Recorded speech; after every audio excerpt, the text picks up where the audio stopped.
Hey my dear listener, before we start, make sure to subscribe to the channel. Comment down where are you from and what's your time right now. Let's jump into the video. Story 1. Forging without iron. Metal workers of the Andes. You are standing at a high elevation, where the air feels thin and every movement carries a slight cost. The Andes stretch outward in layered ridges, their slopes dotted with terraces that hold back soil and moisture with careful patience. Somewhere nearby, not announced by smoke or flame, is a workshop. It does not look like the forge of a medieval European blacksmith. There is no iron anvil, no roaring fire fed by bellows, no shower of sparks.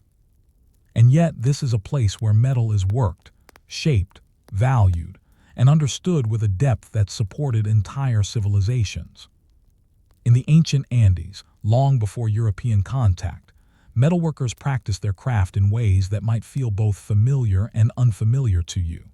Familiar, because these artisans understood heat, transformation, and repetition.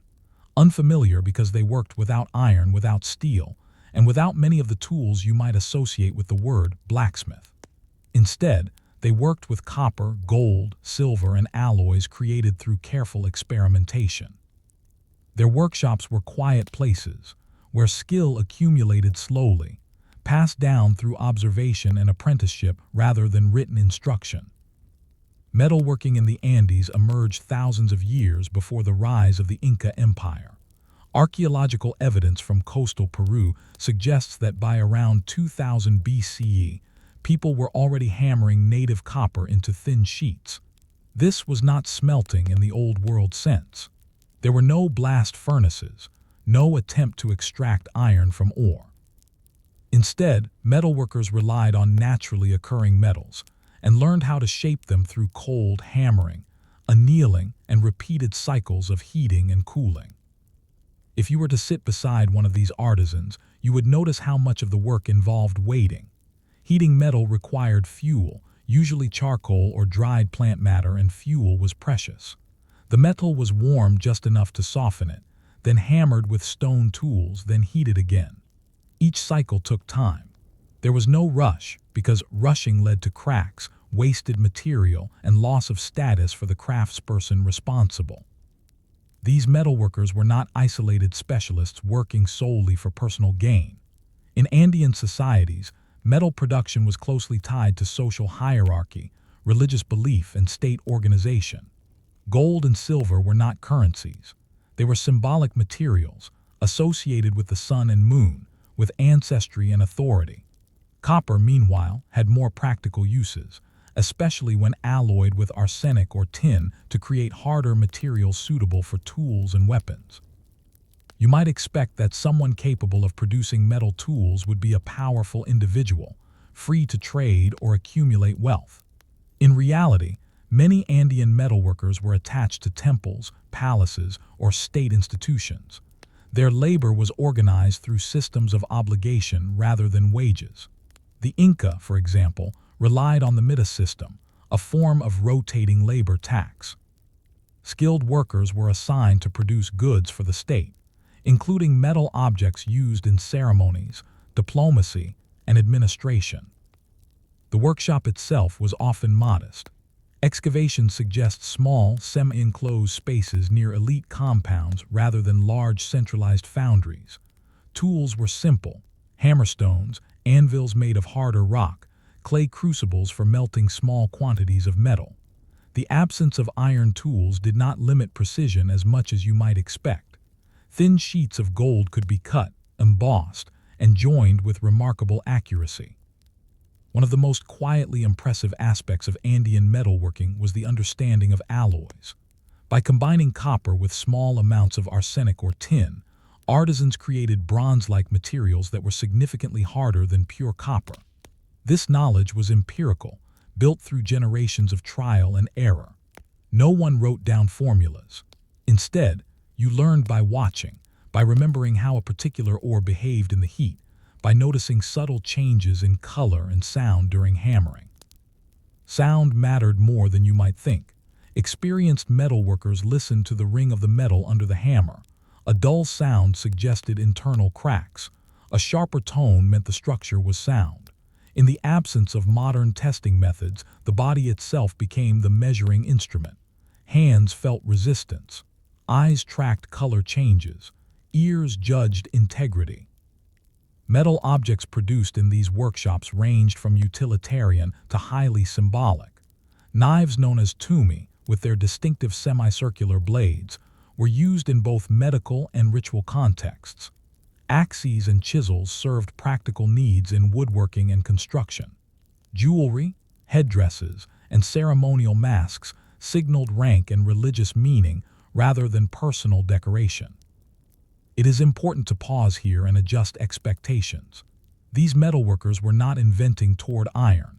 They were not behind in a technological race. Iron smelting requires specific conditions, including high temperatures and suitable ore, which were not universally available or necessary in the Andes. Stone tools, particularly obsidian and hardened bronze alloys, met most needs effectively. The goal was not dominance through metallurgy, but balance within an environment that demanded adaptability. Daily life for a metalworker followed rhythms shaped by climate and obligation. Work often paused during agricultural peaks, when everyone was needed in the fields. Food was not earned individually, but distributed through communal systems. This meant that a metalworker's survival did not depend on selling objects, but on fulfilling expected roles competently. You can imagine the quiet pressure this created. Producing a flawed ceremonial object for a temple was not a minor mistake. It could disrupt rituals believed to maintain cosmic order. At the same time, innovation was constrained. Experimentation happened slowly, cautiously, because failure had communal consequences. Training began early. Children observed adults at work, learning to recognize materials and tools long before they were allowed to handle them. There were no formal schools for metalworking. Knowledge was embedded in daily life, absorbed gradually. Mistakes were corrected through repetition rather than explanation. Trade networks extended the influence of these artisans far beyond their local communities. Metal objects moved along routes that connected coast, highlands, and jungle. A gold ornament crafted in one valley might end up hundreds of miles away, carrying with it not just material value, but the reputation of its makers. This circulation reinforced standards and styles, creating a shared visual language across diverse regions. And yet, despite their importance, metalworkers rarely appear as named individuals in the archaeological or historical record. Their work survives, their identities do not. You are left to reconstruct their lives from slag fragments, tool marks, and the wear patterns on finished objects. This absence is itself a kind of presence, reminding you how many lives shaped history without leaving personal traces. As the Inca Empire expanded in the 15th century, metalworking became more centralized. The state controlled access to precious metals and directed production toward imperial needs. Artisans were relocated to administrative centers where they worked under supervision. Efficiency increased, but autonomy decreased. The workshop became more regulated, its output more standardized. Standing at the edge of this transition, you can sense a tension building. How did these quiet workshops adapt when imperial demands grew larger, when metal became a tool of political integration rather than local expression? And what happened to the metalworkers themselves as their craft was drawn ever closer into the machinery of empire? As you move forward in time, the quiet, semi-independent workshops of earlier Andean societies begin to change in subtle but important ways. The rise of large, centralized states, most notably the Inca Empire, reshaped how metalworkers lived, worked, and understood their own craft.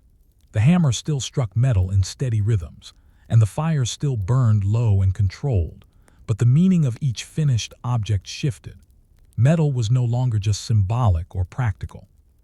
It became administrative, diplomatic, and imperial. The Inca did not invent Andean metalworking, but they absorbed and reorganized it with remarkable efficiency. When they expanded across the Andes in the 15th century, they encountered communities with long-established metallurgical traditions. Instead of dismantling these systems, the Inca redirected them. Skilled metalworkers were identified, recorded, and often relocated. Entire families could be moved from their ancestral lands to serve the empire's needs, a policy known as mitmakuna. If you were one of these artisans, relocation was both an honor and a loss. Being selected meant recognition of your skill. It also meant leaving familiar landscapes, local gods, and established rhythms of life. You might find yourself working near Cusco, the imperial capital, surrounded by others who spoke different dialects but shared similar technical knowledge. The workshop became a place of enforced collaboration, where styles blended and local traditions were smoothed into imperial uniformity. Metal objects produced under Inca supervision followed strict conventions.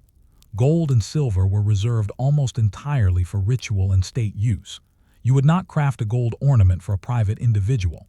Instead, you would produce standardized items: sun discs for temples, figurines for offerings, ceremonial vessels used in state-sponsored feasts. Each piece was inspected, counted, and stored.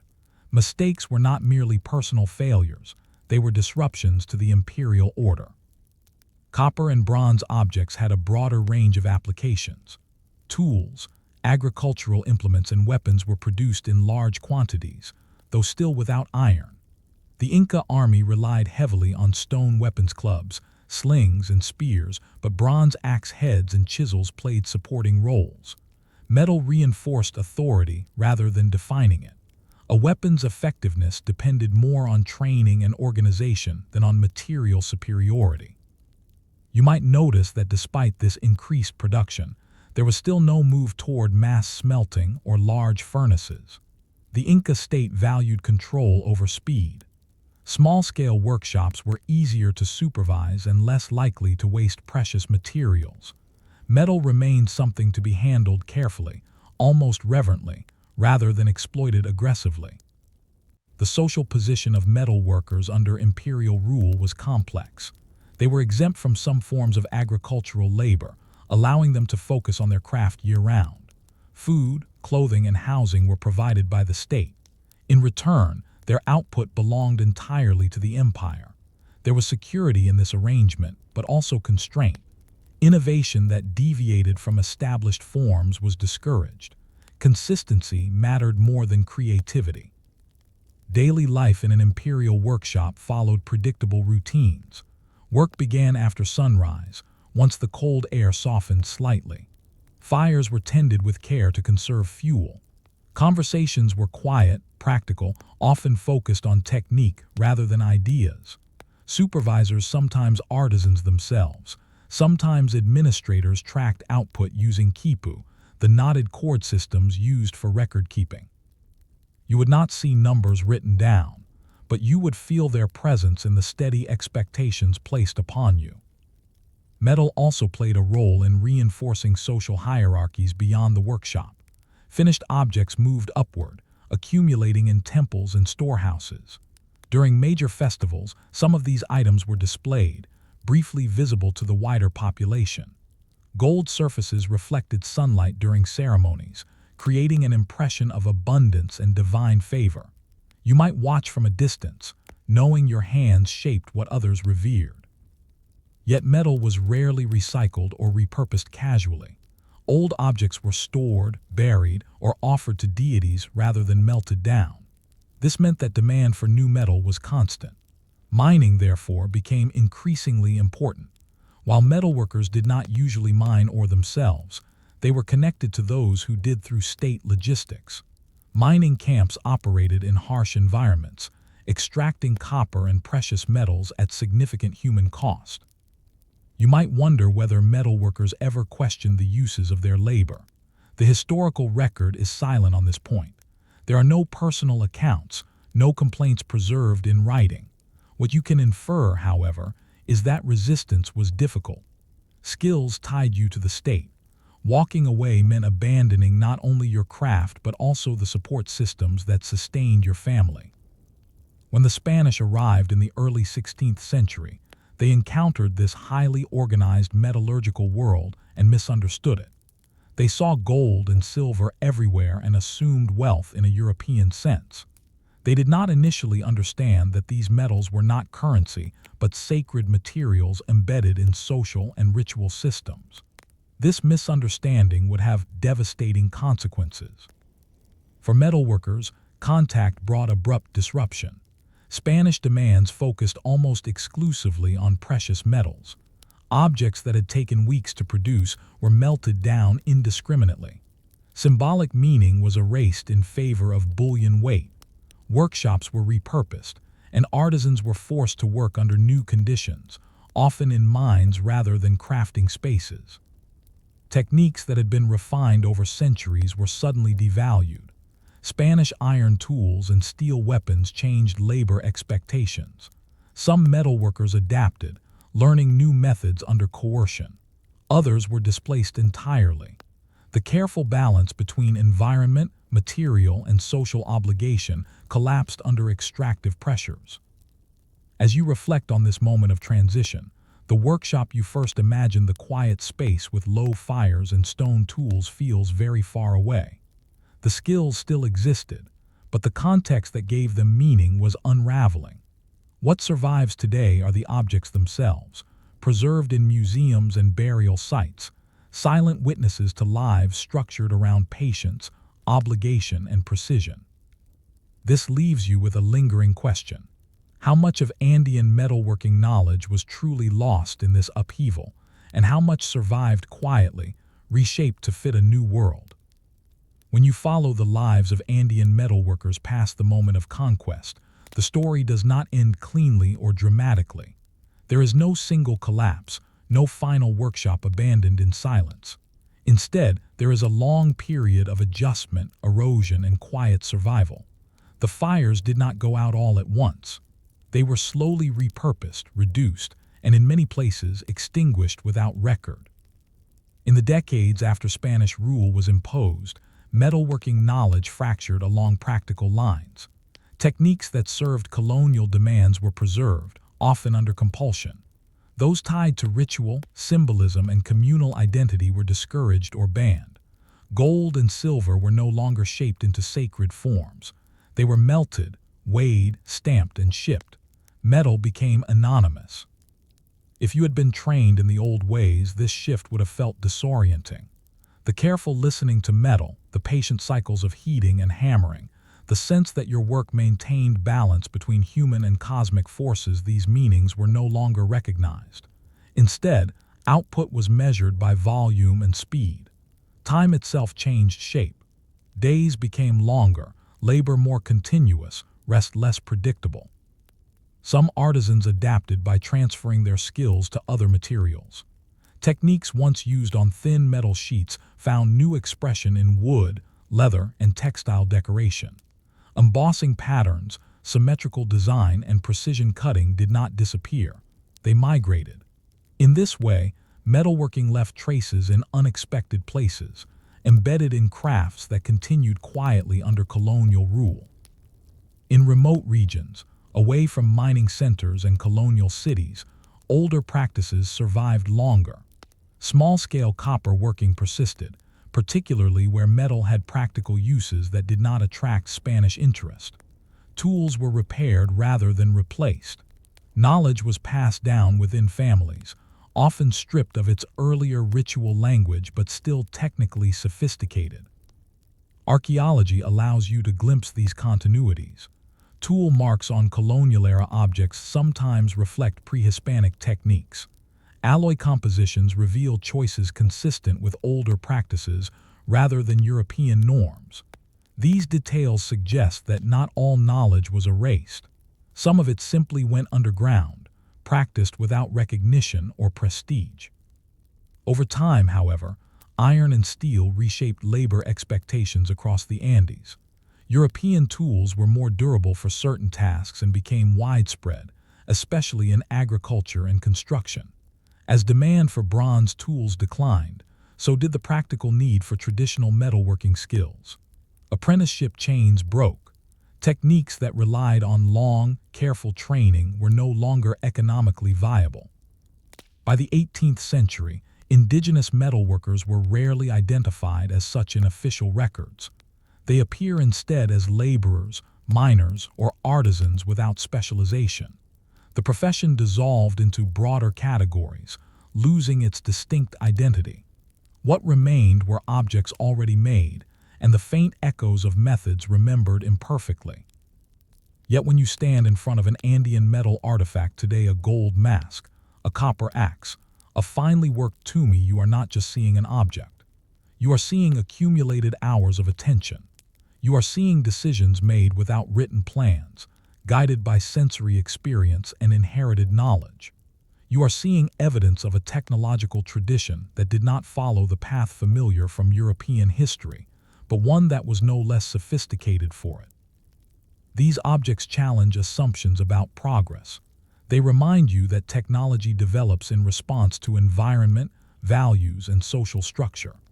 The absence of iron in the Andes was not a failure but a choice shaped by context. Metalworking here was never about domination through force. It was about integration of material, labor, and belief. In modern times, Andean communities continue to reclaim aspects of this heritage. Artisans study museum collections, archaeological reports, and oral traditions to reconstruct techniques. Experimental archaeology has shown that many pre-Hispanic methods remain viable, producing high-quality results with simple tools.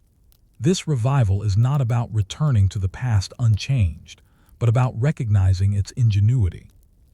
As you reflect on the long arc of Andean metalworking, the story settles into something quieter and more enduring than conquest or collapse. It becomes a lesson in resilience without recognition. Skills can persist without names. Knowledge can survive without institutions. Meaning can shift without disappearing entirely. The metalworkers of the Andes did not leave written testimonies. They left surfaces shaped by repeated blows, edges refined through patience, and objects that outlasted the systems that demanded them. Their legacy is not loud. It does not announce itself. It waits, solid and unassuming, for you to notice. And in noticing, you are left with a final thought. How many other forms of knowledge, equally careful and equally transformative, have shaped the world quietly without ever being recorded, credited, or fully understood? Story 2. Threads that held empires together, weavers of the Inca world. You might expect that in a vast empire stretching across mountains, deserts, and forests, power would be measured in metal or land. In the Inca world, however, power was often measured in cloth. Not because cloth was decorative or luxurious in the modern sense, but because it was essential, labor-intensive, and deeply embedded in every aspect of life. To understand the Inca Empire, you have to slow down and look closely at weaving not as an art, but as a system. Imagine waking before dawn in a highland village. The air is cold, thin, and still. Before fields are tended or roads are repaired, looms are already in use. Weaving is not a secondary activity done in spare time. It is constant, expected, and organized. Cloth will be needed for clothing, for tribute, for ceremony, for diplomacy, and for burial. Every thread carries obligation. In the Andes, textiles were more valuable than precious metals in practical terms. Gold could sit unused in a temple. Cloth could not. It wore out, required replacement, and demanded enormous labor to produce. From spinning fiber to weaving finished fabric, a single garment could represent hundreds of hours of work. This made cloth a perfect medium for expressing wealth, authority, and control. You begin with the raw materials. In the highlands, wool came primarily from camelids, alpacas, and llamas. Alpaca fiber was fine, warm, and prized. Llama fiber was coarser, often used for ropes and utilitarian textiles. In coastal regions, cotton was cultivated and spun. Each material required different handling techniques, learned through long practice rather than written instruction. Spinning was usually done with a drop spindle, a simple tool consisting of a weighted shaft. You can picture it turning steadily, suspended by its own momentum as fibers are twisted into thread. Spinning was portable work. People spun while walking, watching animals, or sitting in communal spaces. This meant that nearly every moment could be productive. Time was not wasted, it was filled. Weaving itself required more structure. The most common loom was the backstrap loom, anchored at one end to a fixed object and at the other to the weaver's body. Your own posture controlled tension. Leaning back tightened the threads, leaning forward relaxed them. This meant that weaving was physically demanding. The body was part of the machine. Patterns were not decorative improvisations. They carried meaning. Certain designs were associated with specific regions, social ranks, or administrative functions. The most famous textiles, known as campi, were woven from the finest fibers and reserved for the elite.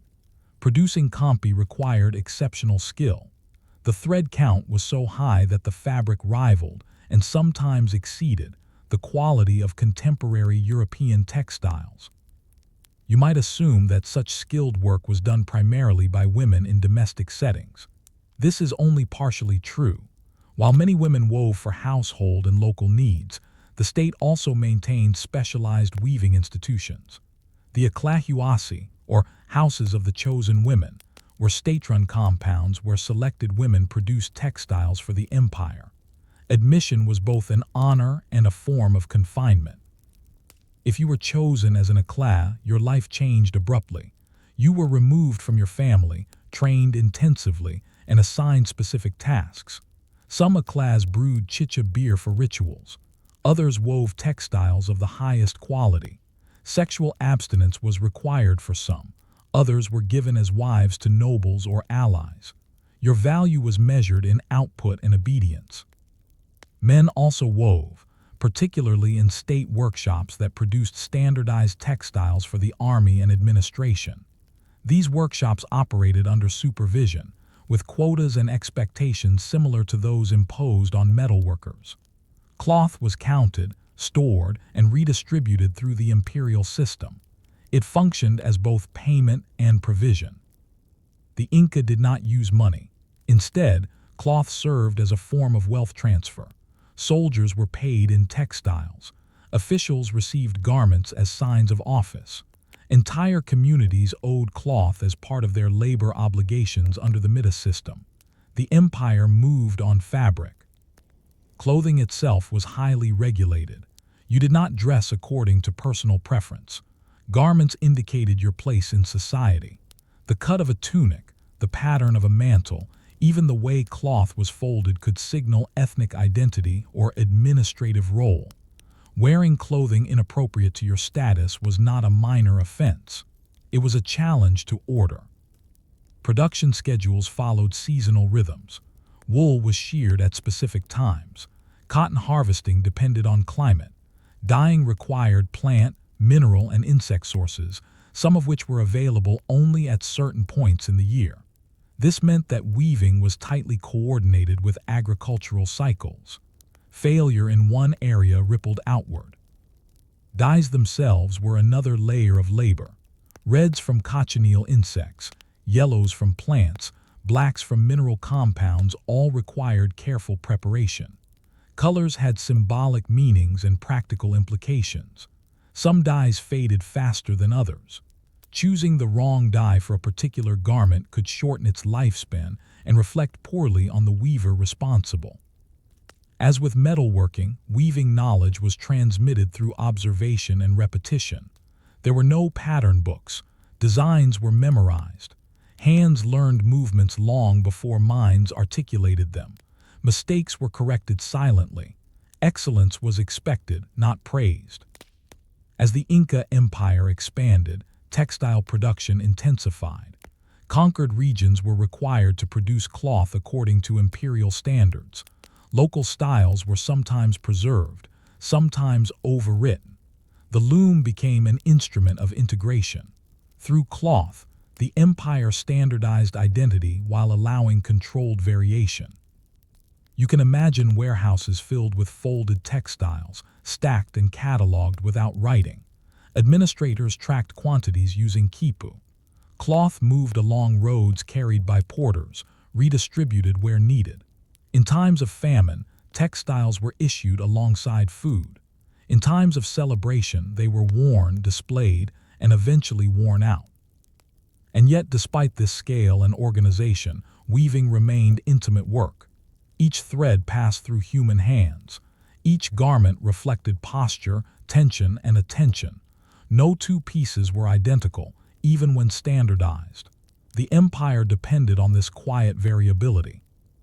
Standing here, watching threads accumulate into fabric, you begin to sense a deeper tension.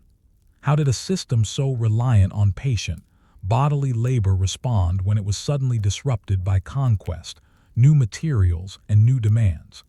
And what happened to the weavers when cloth lost its central place in the economy? As you remain with the weavers of the Inca world, the deeper structure surrounding their work begins to come into focus. Cloth was not simply produced and distributed. It was regulated, categorized, and embedded into a system of obligation that reached into every household. Weaving was both a personal skill and a political instrument, and its quiet discipline helped sustain one of the largest empires in the pre-modern world. The Inca state did not leave textile production to chance. It planned for it. Officials estimated population size, regional capacity, and seasonal limits, then assigned quotas accordingly. Each community knew how much cloth it owed. These expectations were not negotiated individually. They were inherited along with land assignments and social roles. If you were born into a weaving household, the loom was as inevitable as the fields. For ordinary households, textile labor existed alongside farming, construction, and herding. Days were long, but tasks were interwoven rather than sequential. A morning might be spent tending crops, an afternoon spinning thread, and an evening weaving by low light. Children learned early by watching. Even before their hands were strong enough to weave, they understood patterns and rhythm. Gender roles in weaving were structured but not absolute. Women were most often responsible for spinning and weaving clothing for the household. Men frequently wove utilitarian textiles for state use, such as blankets, bags, and standardized tunics. This division was practical rather than ideological, shaped by the demands of scale and consistency. Skill mattered more than symbolism. At the highest levels of production, however, specialization was strict. State weavers were expected to produce cloth that met precise standards. Campi textiles, destined for the elite and for ritual use, demanded extraordinary attention. The fibers were sorted meticulously, spun thinner than a human hair, and woven so densely that the fabric felt almost solid. You could not rush this work. Fatigue showed immediately in uneven tension or misaligned patterns. Mistakes carried consequences. A flawed textile might be rejected or repurposed for a lower status use. Repeated errors could lead to reassignment or loss of privileges. There was no punishment in the dramatic sense, but the pressure to perform was constant and internalized. Excellence was expected because the system depended on it. Cloth also functioned as a language. Designs known as takapu geometric motifs arranged in grids communicated identity and authority. Certain takapu patterns were reserved for rulers or high officials. Others indicated military rank or administrative role. These designs were not chosen freely. You wore what your position allowed. To wear forbidden patterns was to misrepresent yourself and invite correction. This visual regulation extended beyond the individual. Entire communities were identifiable by their clothing styles. When people were relocated through the Mitmakuna system, they often continued wearing traditional garments, preserving visible markers of origin. This allowed the Inca state to monitor population movements and maintain order without constant surveillance. Cloth made people legible. Textiles were also central to diplomacy. When the Inca incorporated new regions, they often presented fine cloth as gifts to local leaders. Accepting these garments symbolized acceptance of imperial authority. Refusing them was a dangerous statement. Cloth, soft and unassuming, carried political weight that metal or weapons sometimes could not. You begin to see how weaving tied together seemingly unrelated aspects of life. Roads existed to move cloth. Storehouses preserved it. Ritual calendars dictated when it was worn or offered. Even death did not release one from textiles. The dead were wrapped carefully, dressed in garments appropriate to their status, and buried with cloth that would never be used again. This constant demand created strain. Producing enough cloth for household needs and state obligations required relentless effort. In years of poor harvest or illness, weaving quotas did not disappear. Communities relied on shared labor and stored textiles to meet expectations. Cloth functioned as a buffer against crisis, but producing that buffer was exhausting. As the empire grew, so did the distance between weavers and the final use of their work. A tunic woven in a highland village might end up on a soldier hundreds of miles away. The weaver would never see it worn. Feedback was minimal.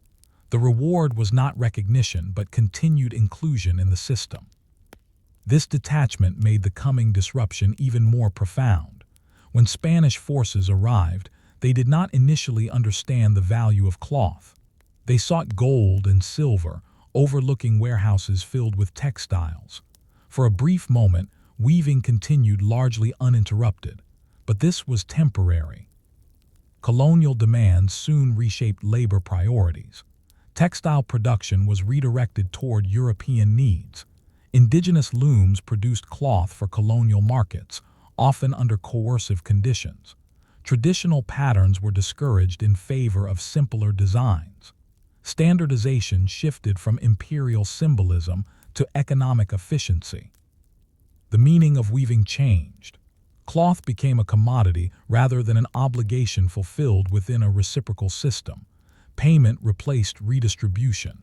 Time spent weaving now competed directly with survival. The careful balance that had sustained the Inca textile economy unraveled.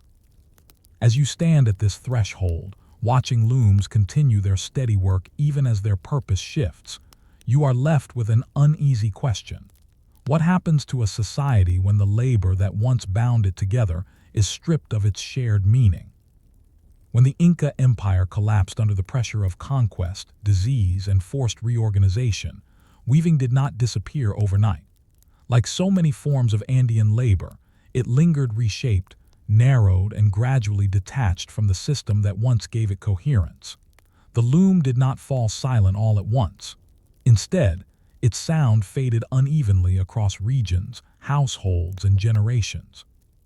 In the early colonial period, Spanish administrators quickly realized that textiles were useful, even if they did not initially understand their cultural weight. Indigenous weaving was redirected toward colonial needs: clothing for laborers, blankets for trade, and coarse fabrics for export. Traditional garments were sometimes tolerated, sometimes discouraged, depending on how closely they were associated with pre-Hispanic identity. For weavers, this meant working under new conditions.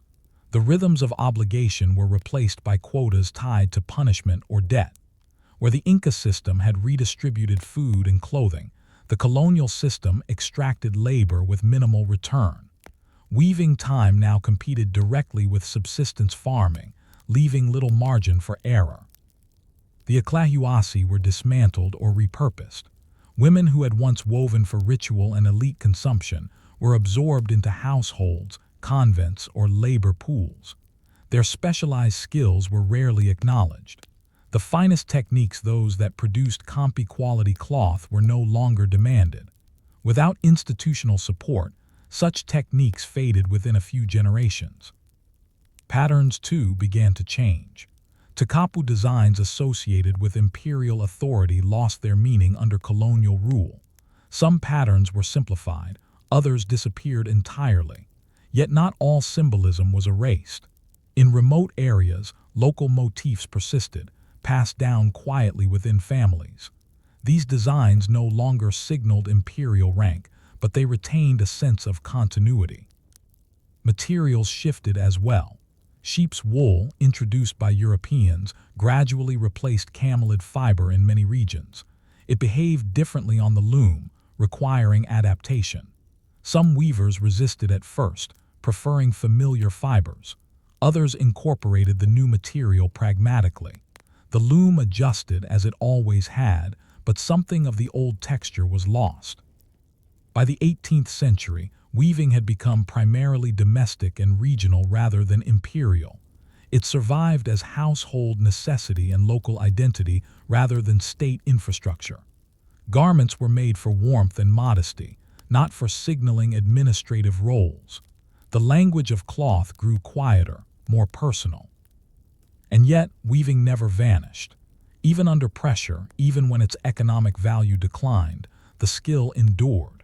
In part, this was because weaving was deeply embedded in daily life. You could take away storehouses and officials, but you could not easily remove the need for clothing or the knowledge of how to make it. In the modern Andes, weaving remains a visible link to the past. Contemporary artisans often draw on techniques and patterns that trace their lineage back centuries. Some work for local use, others for global markets. The context has changed again, but the core actions spinning, tensioning, passing the weft remain recognizable. Museums now preserve Inca textiles as masterpieces of human labor. Scientists marvel at their thread counts and dye stability. Historians analyze patterns for clues about social organization. But these objects, behind glass, can feel disconnected from the bodies that made them. They are treated as art rather than infrastructure.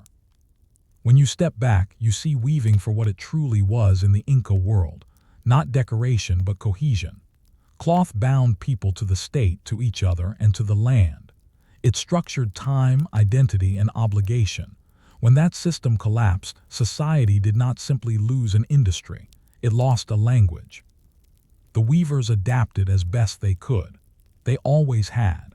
Their resilience lay not in resistance alone, but in continuity, carrying forward skills even when meanings shifted. The loom survived because it could change. As you reflect on the long history of Andean weaving, you are left with a quiet realization. Empires rise and fall, but the labor that sustains them often persists in altered forms, unrecognized yet essential. The hands that once wove empires now weave memory. And so, a final question lingers. How many of the systems that hold your own world together are woven just as quietly, their importance only noticed when they begin to unravel? Story 3. War Without Steel: The Professional Warriors of Mesoamerica. When you think of professional warriors, your mind may go immediately to steel armor, iron swords, and fortified castles.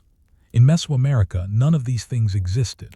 And yet, for centuries before European contact, entire societies were organized around warfare, sustained by highly trained professional fighters who fought without steel, without horses, and without gunpowder.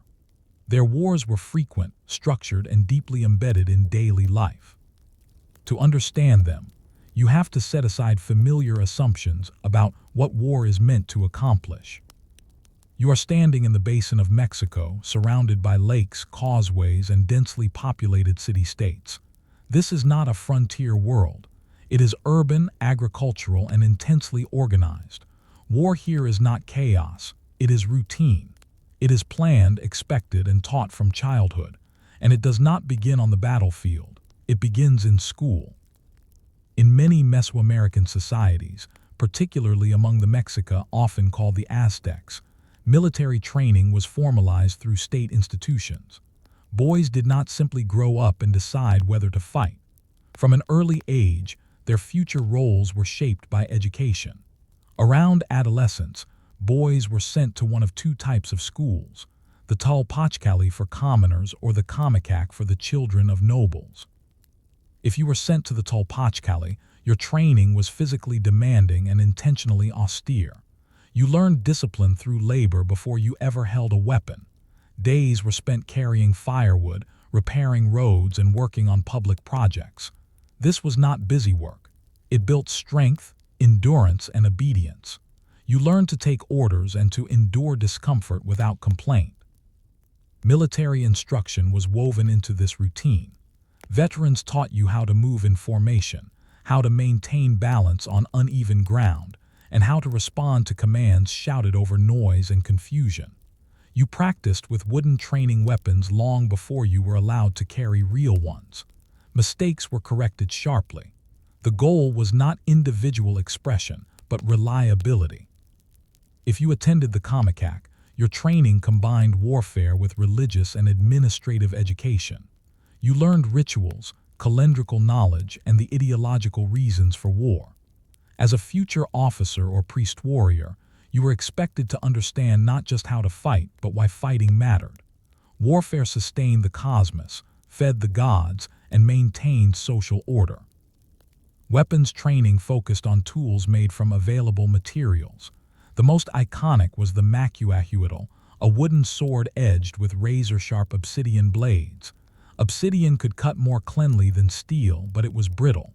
This meant that strikes had to be controlled. Wild swings shattered blades. Precision mattered more than brute force. You also trained with spears, atlatls, spear throwers, slings, and clubs. Shields were made of wood and leather, often decorated with insignia that identified your unit or rank.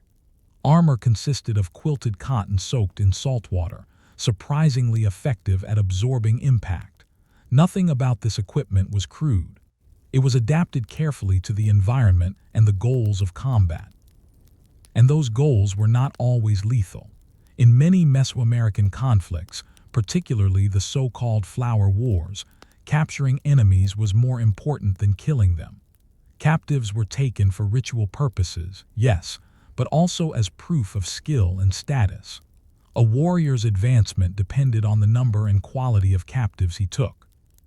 This shaped battlefield behavior. You were trained to disable, disarm, and restrain rather than kill outright. Combat was close and personal. You had to read your opponent's movements, anticipate reactions, and exploit momentary weaknesses. Victory was not measured by territory gained, but by bodies captured and honor earned. Rank was earned gradually. Your first capture marked you as a novice warrior. Subsequent captures allowed you to join elite orders, such as the Jaguar or Eagle Warriors.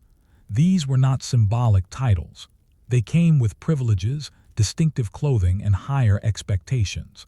Failure to perform could mean loss of status. Daily life for a professional warrior was not constant fighting. Much of your time was spent drilling, maintaining equipment, and participating in rituals. You followed dietary restrictions before campaigns. You observed periods of abstinence. War was not separate from religion. It was an extension of it. You also lived under constant observation. Cowardice was severely punished, not just socially but legally. Retreat without orders could result in execution. At the same time, reckless behavior that endangered the unit was also condemned.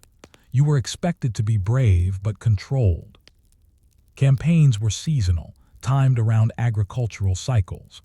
Armies moved on foot, carrying limited supplies. Logistics depended on tribute and prearranged support from allied or subordinate cities. Roads and causeways facilitated movement, but marches were still exhausting. Disease, hunger, and injury were constant risks. When battles occurred, they followed recognizable patterns. Leaders signaled advances with drums and horns. Units moved in coordinated formations. Individual duels happened within a broader structure. This was not an undisciplined clash. It was organized violence, governed by tradition and expectation. And yet, despite this structure, warfare was deeply personal. You fought people who often spoke your language, worshipped similar gods, and shared cultural practices. Enemies today might be allies tomorrow. Warfare reinforced boundaries without erasing common ground. As you watch young warriors train, sweating under the sun, learning to balance aggression with restraint, a deeper tension becomes visible. This entire system depends on shared rules and mutual recognition. What happens, then, when an enemy arrives who does not play by those rules, who fights to kill, to conquer, and to extract rather than to capture? That question hangs in the air, unresolved, as the warriors continue their drills, unaware of how profoundly their world is about to change. The world of Mesoamerican warriors was not just about individual skill. It was a meticulously organized machine in which every participant had a role. The battlefield extended far beyond the place of combat. It began in childhood, in schools and villages, and stretched into the logistical networks, ceremonial protocols, and state administration that made war sustainable. To understand this system is to see warfare not as chaos, but as a coordinated social institution. At the center of this system were the warriors themselves. Their lives were defined by cycles of training, ritual, and service. In the cities, barracks housed groups of men who spent their days drilling, maintaining weapons, and participating in religious ceremonies. Orders were strict. Respect for hierarchy was enforced both through supervision and through the culture of honor that permeated Mesoamerican society. Courage was rewarded, failure was recorded and remembered. Warrior obligations were seasonal. During planting and harvest, most men returned to agricultural labor. During campaign season, they became professional soldiers. This dual role meant that warriors were intimately tied to the rhythms of everyday life. Their training had to prepare them for intense bursts of combat while ensuring they could return to the demands of subsistence. The weapons they wielded were sophisticated. The macuahuitl, with its embedded obsidian blades, demanded precise use. A miscalculation shattered the weapon or injured the wielder. Spears and slings required skill in trajectory, timing, and coordination with others. Shields were not only defensive tools, but also psychological instruments, used to intimidate or to create visual cohesion in ranks. Every object was adapted to maximize effectiveness without iron. Leadership was formalized. Officers, often from noble lineages, coordinated troop movements, managed logistics, and maintained morale. They trained constantly, both in tactics and in the symbolic rituals that gave battles meaning. The leader's authority depended not only on competence but on perception. A commander who failed to inspire or enforce discipline could unravel an entire unit's cohesion. Ceremony was inseparable from strategy. Battles were timed according to religious calendars. Pre-battle sacrifices and offerings sought divine favor. Capturing enemies, rather than killing indiscriminately, reflected both spiritual and social priorities. Each act of combat was integrated into a cosmological framework. The warrior fought not only for the state but for balance and continuity in the universe itself. Beyond the battlefield, warfare relied on an extensive infrastructure. Roads, bridges, and causeways allowed armies to mobilize efficiently across challenging terrain. Supply networks ensured that soldiers could carry limited provisions while depending on villages along the route for support. Tribute and labor obligations were coordinated to ensure that towns contributed both resources and men to campaigns. War was a logistical feat as much as a physical one. Yet the system placed immense burdens on warriors. Casualties were constant, and capturing an enemy required skill and courage. Each campaign carried the risk of death, disease, and exposure. Warriors also carried social responsibility. Capturing or failing to capture a prisoner could affect rank, marriage prospects, and family honor. Your life was measured in both survival and contribution to the state. The psychological dimension of warfare was profound. Warriors were trained to balance aggression and control. They had to take captives without endangering themselves, to follow orders even under duress, and to endure physical hardship with minimal complaint. Daily life prepared them for these extremes. Punishments for deviation were severe, but so were rewards. Honor, clothing, and status all reinforced adherence to rules. Alliances shaped campaigns. Warriors fought not only against enemies but alongside allied groups, sometimes drawn from distant regions. Coordination required communication, trust, and understanding of diverse tactics and customs. Misunderstanding could prove fatal. Success relied on both skill and diplomacy, even in the heat of battle. Despite the sophistication of this system, it had vulnerabilities. It depended on shared norms of engagement and mutual recognition.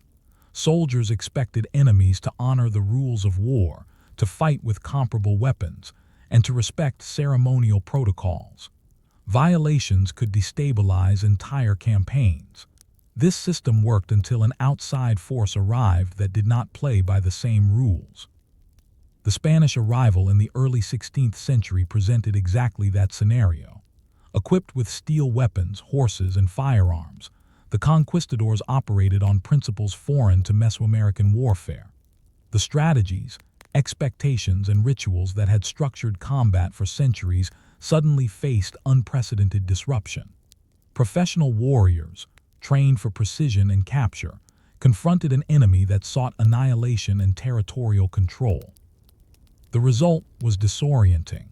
Battles became deadly in unexpected ways. Established hierarchies could not absorb the shock of new technology and tactics. Coordination faltered. Psychological and logistical systems designed for structured conflict failed to function under these radically different pressures. Even before the first encounters, the preparation, training, and societal organization that supported professional warriors had built a remarkable culture. These warriors were skilled, disciplined, and socially integrated in ways that modern observers rarely appreciate. Their strength lay not in iron or horses, but in structure, shared knowledge, and the integration of combat into the rhythm of life. Standing back, you begin to see the fragility and resilience intertwined. The warriors of Mesoamerica were highly effective in their context. Their world was precise, disciplined, and surprisingly humane in its rules of engagement. Yet this very specialization, which made them formidable within their systems, rendered them vulnerable when that system was disrupted. You are left with a question that lingers as the dust settles on this landscape of disciplined training and organized conflict. How do societies adapt when the rules they have relied upon for generations are suddenly broken? The Mesoamerican warrior system, honed over centuries, did not disappear immediately with the arrival of Spanish forces. Instead, it struggled, adapted, and ultimately endured in altered forms, though its original purpose, structure, and rules were forever transformed.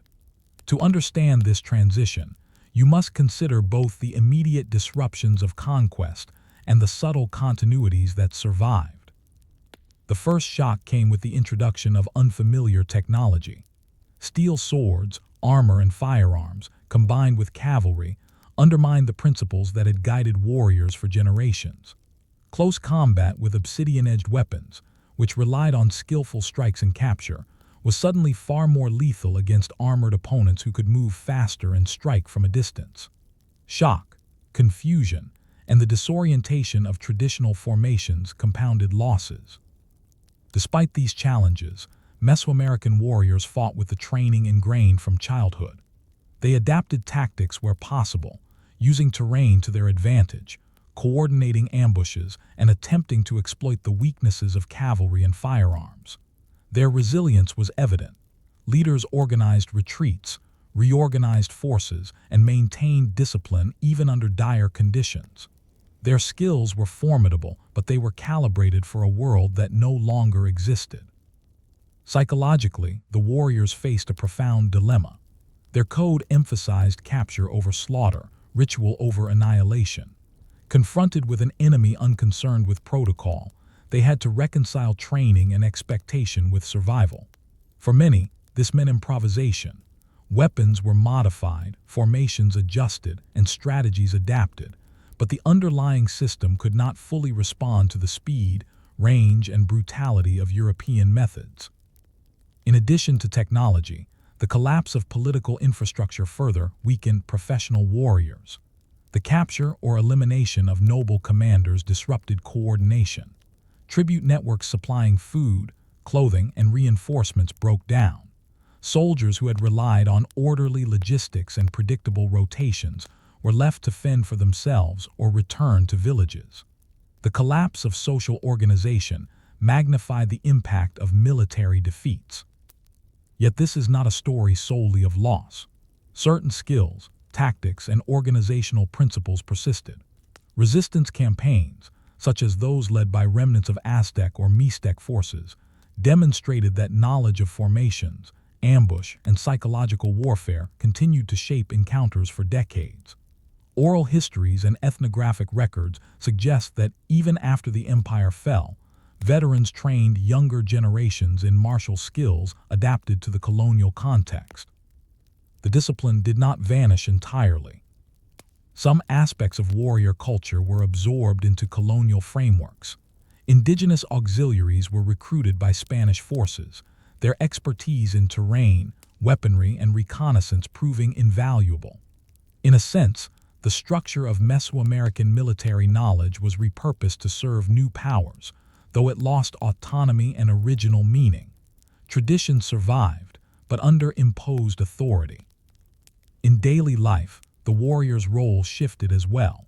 Rituals associated with capture and tribute were suppressed. The social prestige once tied to battlefield success eroded.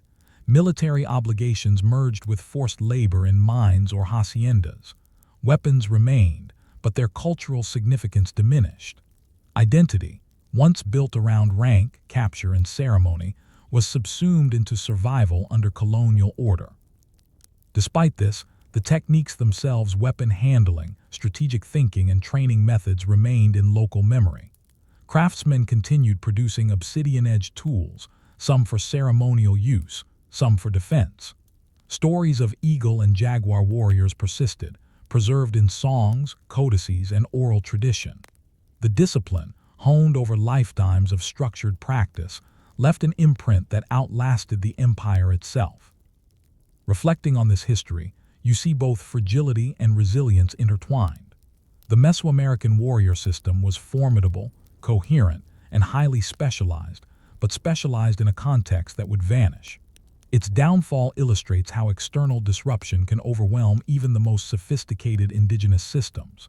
Yet the persistence of skills, memory, and techniques highlights human adaptability. Knowledge can survive even when its social and political frameworks do not. Standing at the edge of this history, you recognize a paradox. The warriors were both vulnerable and enduring. Their victories, training, and organization were remarkable, yet insufficient against forces operating on a different technological and cultural plane. And yet, centuries later, echoes of their discipline and tactics remain visible, not in empire building, but in cultural memory, local practices, and the stories told to new generations. And so, the final thought lingers. How much of the knowledge and discipline developed by societies like the Mexica persists quietly in ways we rarely measure, embedded in memory, adapted to new contexts, and carried forward by hands trained long before the world changed? Story 4. Stone, Sweat, and Precision. Mesoamerican builders and masons. When you think of monumental architecture, your mind might leap to steel cranes, cement mixers, or even complex machinery. In Mesoamerica, the builders worked without any of that. They had no iron tools, no draft animals to haul stones, and no written architectural plans. And yet, their cities Tenochtitlan, Teotihuacan, Palenque, Monte Alban rise in your imagination as enduring testaments to human patience, ingenuity, and discipline. The secret of these structures was not just design. It was labor, repetition, and a deep understanding of materials. Imagine standing on a hill overlooking a growing settlement. Dust rises from the terraces, and workers, men and women, move deliberately under the sun.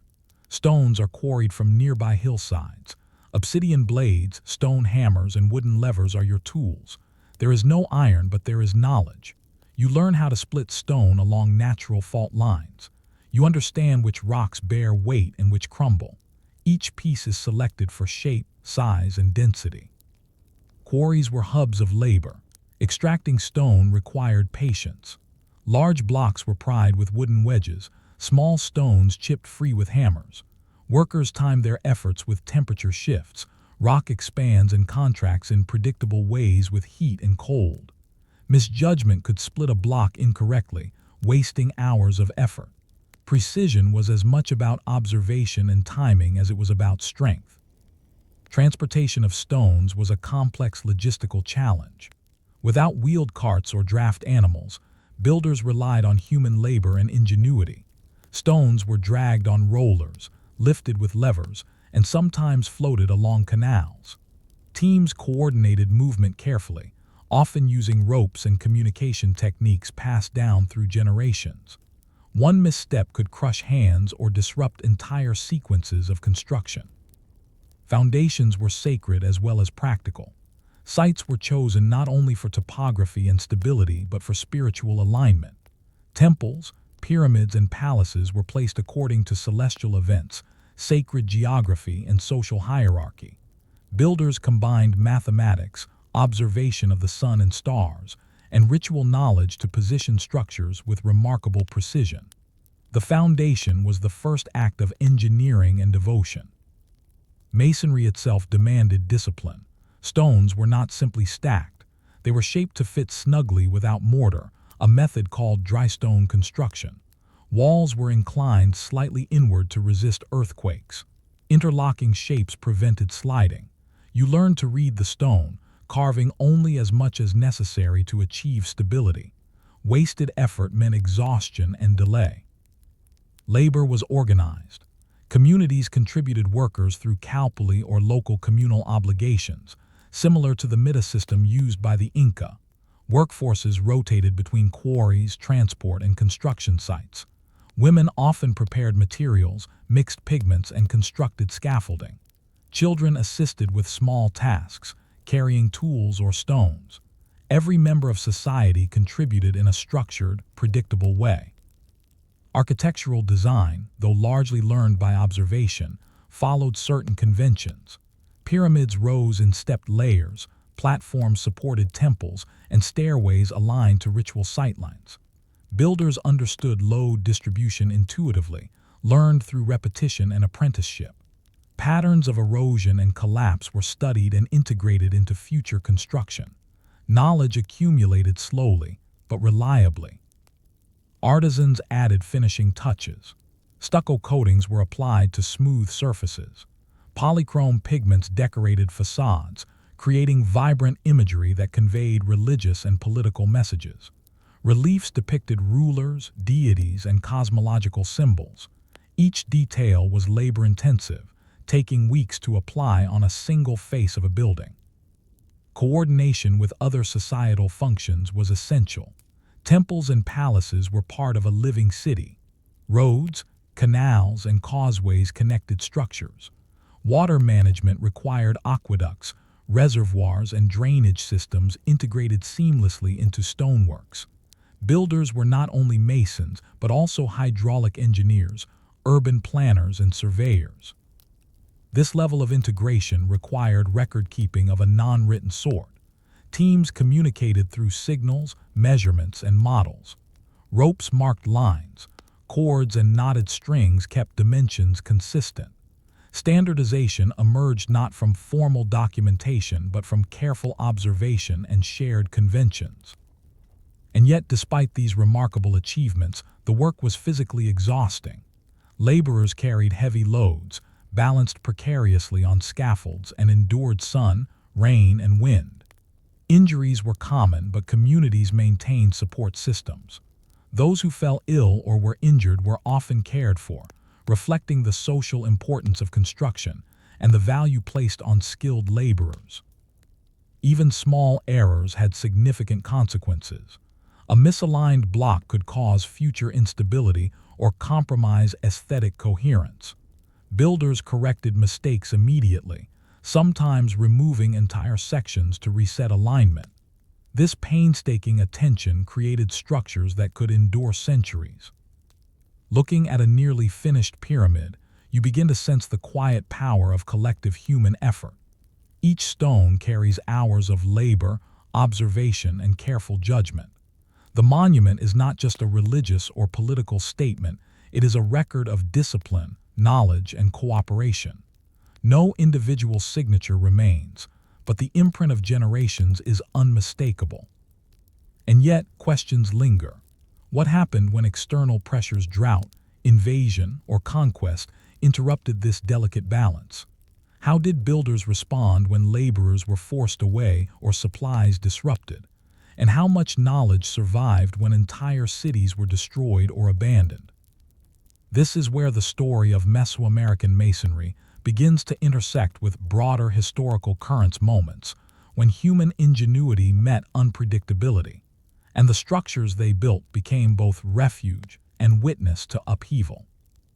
As you continue to examine Mesoamerican construction, the deeper interplay between engineering, ritual, and social organization becomes clear. Buildings were not merely functional. They were instruments of governance, religion, and collective memory. The labor that built them was as symbolic as it was practical, and every block, terrace, and stairway carried social as well as structural weight.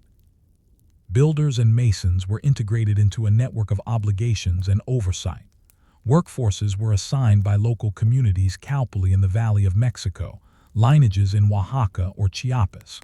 These rotations were tightly regulated. Participation was not optional, though exemptions existed for the infirm or elite. Labor was often seasonal, aligned with agricultural cycles so that construction did not conflict with planting or harvest. Apprenticeship was the primary method of skill transmission. Young masons learned by observing elders, gradually taking on increasingly difficult tasks. Mastery was measured not by formal certification but by competence, precision in cutting stone, consistency in placement, and ability to coordinate with others. Mistakes were costly, sometimes literally, if a misaligned stone caused collapse. Tools, though simple by modern standards, were used with remarkable sophistication. Obsidian blades, stone hammers, wooden wedges, and rope levers required dexterity and patience. A single stone could take days to extract, shape, and position. Builders understood the properties of different rocks: limestone for smooth facades, basalt for strength, and tezontle for lightweight fill. Knowledge of material science, though empirical, was remarkably advanced. Precision was achieved through repeated measurement and alignment, often guided by natural observation. Builders used sightlines to celestial events, like solstices and equinoxes, to orient temples. Terraces were leveled not with spirit levels, but by observing water flow and horizon lines. The integration of cosmology and engineering ensured that structures were both stable and meaningful. Ritual permeated construction. Laying a foundation was accompanied by offerings food, incense, or figurines. Stones might be consecrated, and the placement of key elements often aligned with religious symbolism. Builders understood that their work was not neutral. It participated in a sacred framework that legitimized rulers and reinforced communal identity. Labor, in this sense, was both material and spiritual. The scale of projects demanded coordination. Massive pyramids, palaces, and ball courts could involve thousands of workers. Supervisors organized teams for quarrying, transport, shaping, and placement. Communication relied on signals, chants, and visual cues rather than writing. Coordination was a social skill as much as a technical one. A single miscommunication could disrupt weeks of labor. Water management was crucial. Cities like Tenochtitlan were built on islands and required aqueducts, canals, and drainage systems. Engineers integrated stonework with hydrology, ensuring that terraces drained correctly and that reservoirs supplied temples, palaces, and households. Floods or droughts could jeopardize both stability and survival, so builders had to anticipate and adapt to environmental conditions. In addition to civic and ritual buildings, smaller-scale structures demonstrated similar sophistication. Houses, workshops, and markets were designed to maximize stability and efficiency while reflecting social hierarchy. Elite residences were often terraced or aligned with sacred sightlines. Laborers' homes were simpler but carefully constructed to withstand climate and seismic activity. The social dimension of labor cannot be overstated. Builders' contributions were recognized collectively rather than individually. Status was tied to skill and reliability, but rarely recorded. Communities invested in training successive generations, ensuring continuity even across disruptions. This created resilience. Even when political structures faltered, the knowledge embedded in hands and eyes could persist. Yet external pressures were constant. Drought, famine, and disease affected labor availability. Conquest, whether by rival city-states or later by Europeans, disrupted logistics and threatened the survival of the most ambitious projects. Builders adapted by scaling projects, simplifying techniques, or redirecting labor toward immediate survival. The knowledge base was flexible, but highly dependent on social stability. When the Spanish arrived, the consequences for Mesoamerican builders were profound. Many cities were destroyed, looted, or abandoned. Labor systems were redirected to colonial projects. Knowledge was partially preserved, often through adaptation. Indigenous masons worked on churches, palaces, and infrastructure, applying traditional techniques under new rulers. Foundations, quarries, and construction rhythms persisted, even if their cultural context shifted dramatically. Still in the ruins, precision survives. Modern archaeologists marvel at terraces, pyramids, and ball courts built without mortar or formal schematics. Observers can see the deliberate planning, careful alignment, and problem-solving embedded in each stone. Even after conquest, the empirical knowledge, the way hands shaped stone, measured angles, and understood material properties remains legible. As you stand in these spaces, you feel both the weight of labor and the quiet genius of human adaptation. Buildings are repositories of experience, memory, and technique.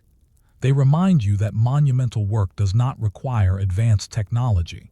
It requires meticulous planning, coordination, and a willingness to endure repetitive labor over years and decades.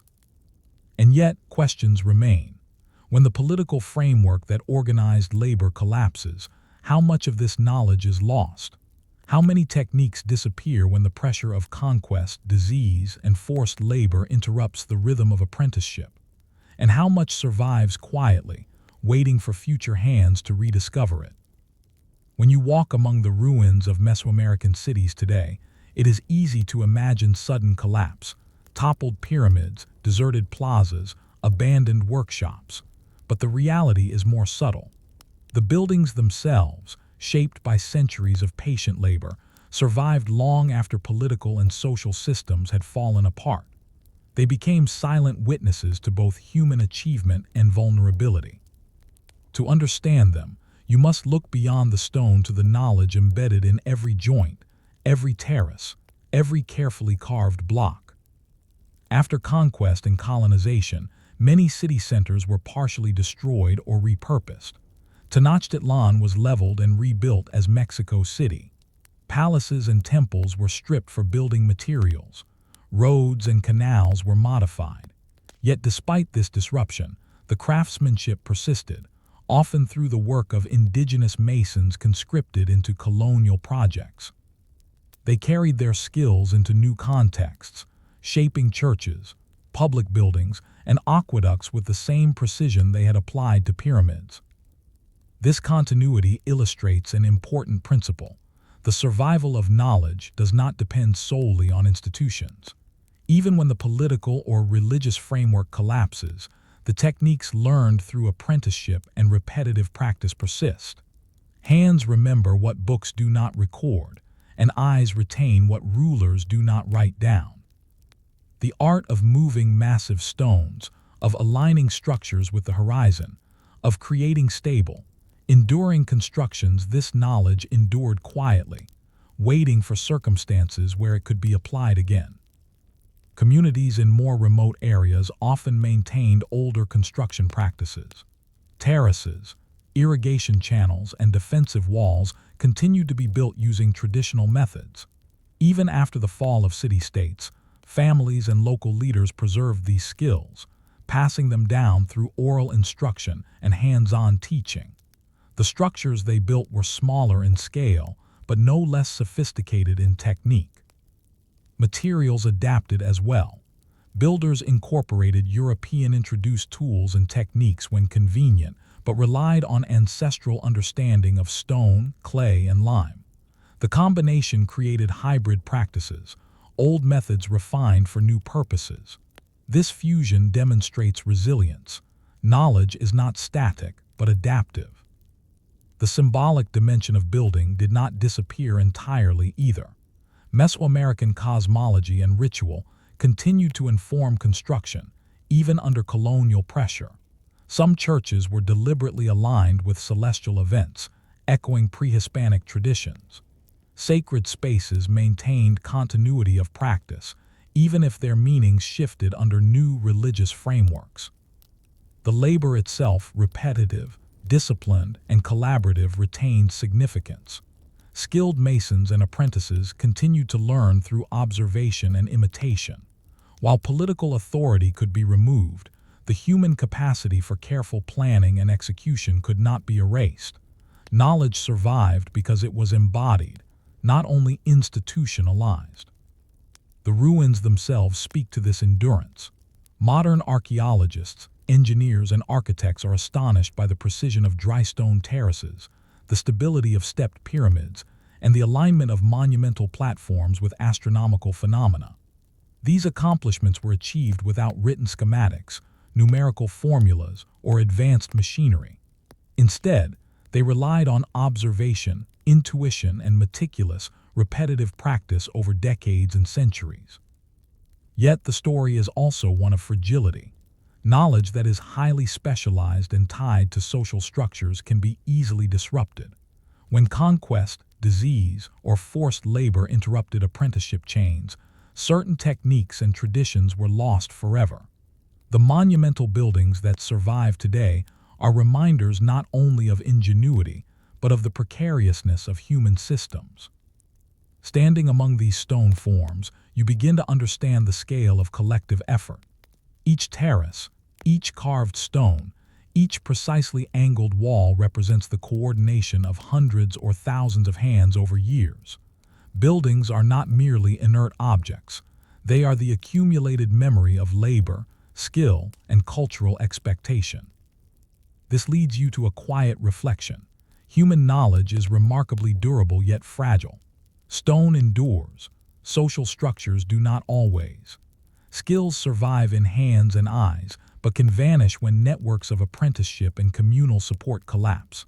The builders of Mesoamerica left more than stone. They left a blueprint for resilience, adaptation, and the persistence of human skill across generations. And so, a final thought lingers. The monumental ruins we admire today are more than achievements of architecture. They are echoes of countless human lives, each measured by effort, patience, and precision, reminding us that the ordinary labor of ordinary people can shape history in ways that endure long after the people themselves are gone. Story 5. The Keepers of Flame. Fire cultivation and cooking in ancient civilizations. When you consider the achievements of ancient civilizations, your mind might go immediately to monumental architecture, empires, or advanced metallurgy. Yet one of the most critical, yet quietly enduring technologies was fire. Its control, cultivation, and use. Fire was more than warmth or light. It was the center of domestic life, an instrument of survival, and a medium through which societies transformed the raw world into the edible, safe, and manageable. Understanding the role of fire requires looking closely at daily life, technique, and ritual. In early societies across the Americas, from the Andes to Mesoamerica, fire was carefully managed. Igniting it was no casual act. Without matches or lighters, people relied on friction, sparks from striking stones, or preserved embers maintained in specialized hearths. A single fire could be kept alive for weeks or months, fed methodically with dried wood, dung, or plant fibers. Losing a fire was a serious setback. The effort to restart one demanded skill, patience, and sometimes luck. Hearths were central to domestic spaces.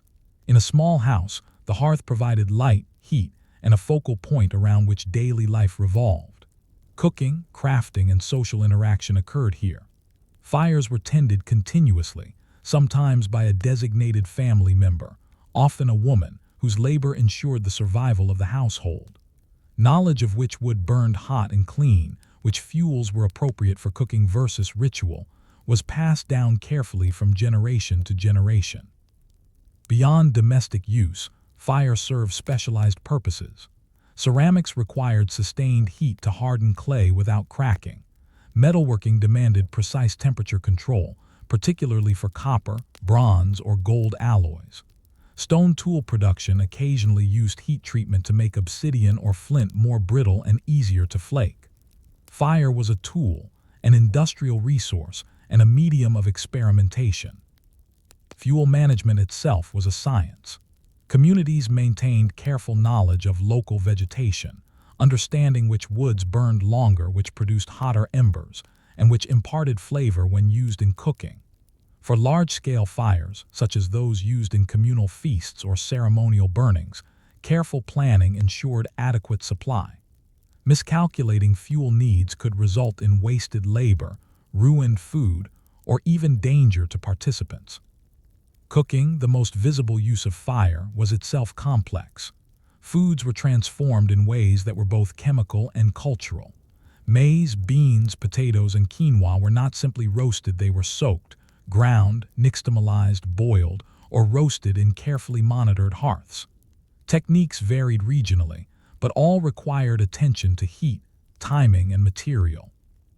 A poorly managed fire could ruin an entire meal, while careful management transformed raw materials into nutrient-rich sustenance that could feed large communities. Fire was also deeply intertwined with ritual.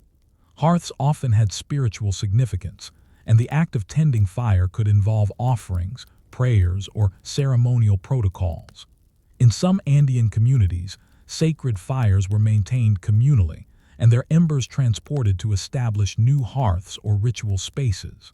Fire symbolized continuity, purification, and life itself. Professional knowledge of fire extended beyond households.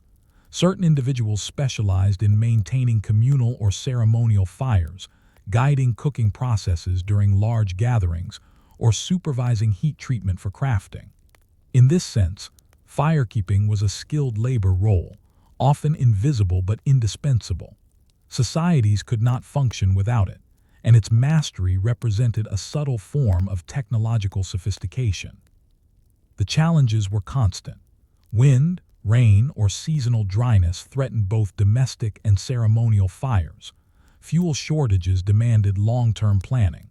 Transporting embers over long distances required careful insulation and methodical preparation. Fire could be life-sustaining or destructive, depending on human attention. The very survival of communities often rested on these small, meticulous acts. Control of fire also influenced social organization. Households with superior fire management could prepare food more efficiently, preserve resources longer, and support larger families. Communities with skilled firekeepers could conduct large-scale feasts, strengthen social bonds, and maintain ceremonial calendars. Fire was a medium through which knowledge, status, and power were exercised quietly yet effectively. Even when societies faced disruption, such as warfare, migration, or conquest, the skills of fire management persisted. Unlike monumental architecture or specialized craft production, fire could be carried, transmitted orally, and adapted to new environments. It was portable, intimate, and essential, a technology both humble and transformative. And yet, as you observe these quiet, flickering flames, a deeper question arises. How often do we overlook the technologies that sustain life itself, the slow, invisible labor that makes civilization possible? When a single ember can determine survival, how do societies ensure continuity, transmission, and skill across generations? Fire was never simply a tool. It was a nexus where survival, labor, ritual, and social hierarchy intersected. In ancient societies across the Americas, the control of fire required constant attention, sophisticated skill, and social coordination. The mastery of flame was both practical and symbolic, shaping daily life as much as ceremonial practice. Households maintained fires with a rhythm that mirrored agricultural cycles. Certain woods were reserved for cooking staples, while others were selected for ceremonial or industrial purposes. Women, often the primary firekeepers, understood the subtle qualities of different fuels, which burned hot and fast, which smoldered slowly, and which imparted flavor or spiritual significance. Fire management demanded both empirical knowledge and practical experience, a combination learned only through observation, repetition, and hands-on apprenticeship. Cooking itself was a careful negotiation with heat. Corn, for example, required more than roasting to be digestible and nutritious. Nixtamalization, a process involving soaking corn in alkaline solutions, usually lime or ash, was essential.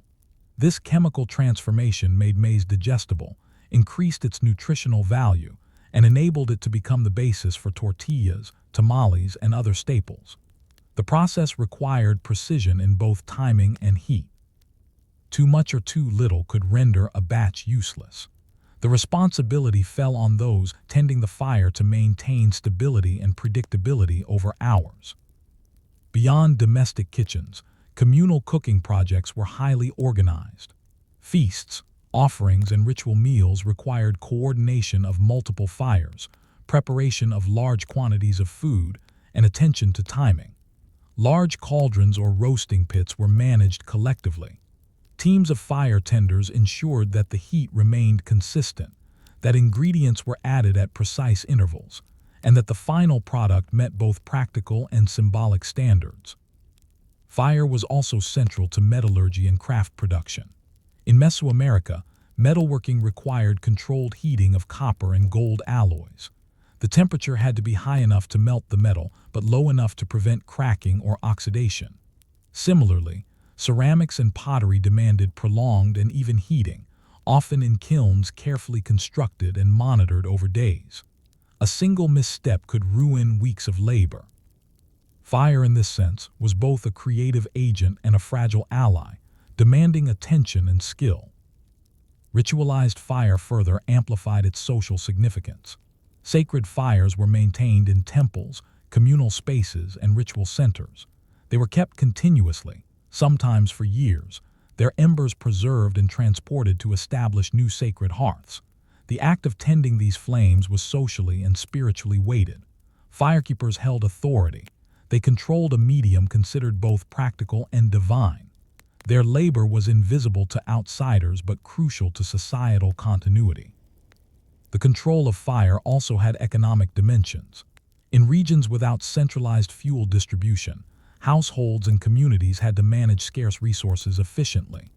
Stockpiling, rationing, and coordinated collection of fuel were critical. Shortages could affect cooking, ritual, and craft production simultaneously. Those who managed fuel effectively held power, indirectly ensuring that the community could function, that food could be prepared, and that ritual calendars could be maintained. Fire management created specialized knowledge networks. Techniques, schedules, and rituals were passed orally from parent to child, from mentor to apprentice. There were no manuals or schematics. Mistakes were corrected experientially. Over generations, these networks preserved not only technical skill, but also social memory, embedding practices within family and community structures. Knowledge of fire became a repository of cultural continuity. Yet fire was precarious. Droughts, storms, and accidents threatened both survival and ritual continuity. Communities developed contingency practices, maintaining embers in insulated containers, keeping spare fuel reserves, and coordinating rapid rebuilding of hearths when lost. Resilience depended on foresight, collective coordination, and meticulous attention, qualities that were quietly woven into daily life. Even under stress, such as warfare, forced migration, or environmental disruption, firekeeping practices persisted. Embers were carried during travel, fires were reestablished in new settlements, and techniques were adapted to new fuels and climates. The portability and adaptability of fire knowledge distinguished it from other forms of labor-intensive technology, like masonry or metallurgy, which required stationary infrastructure.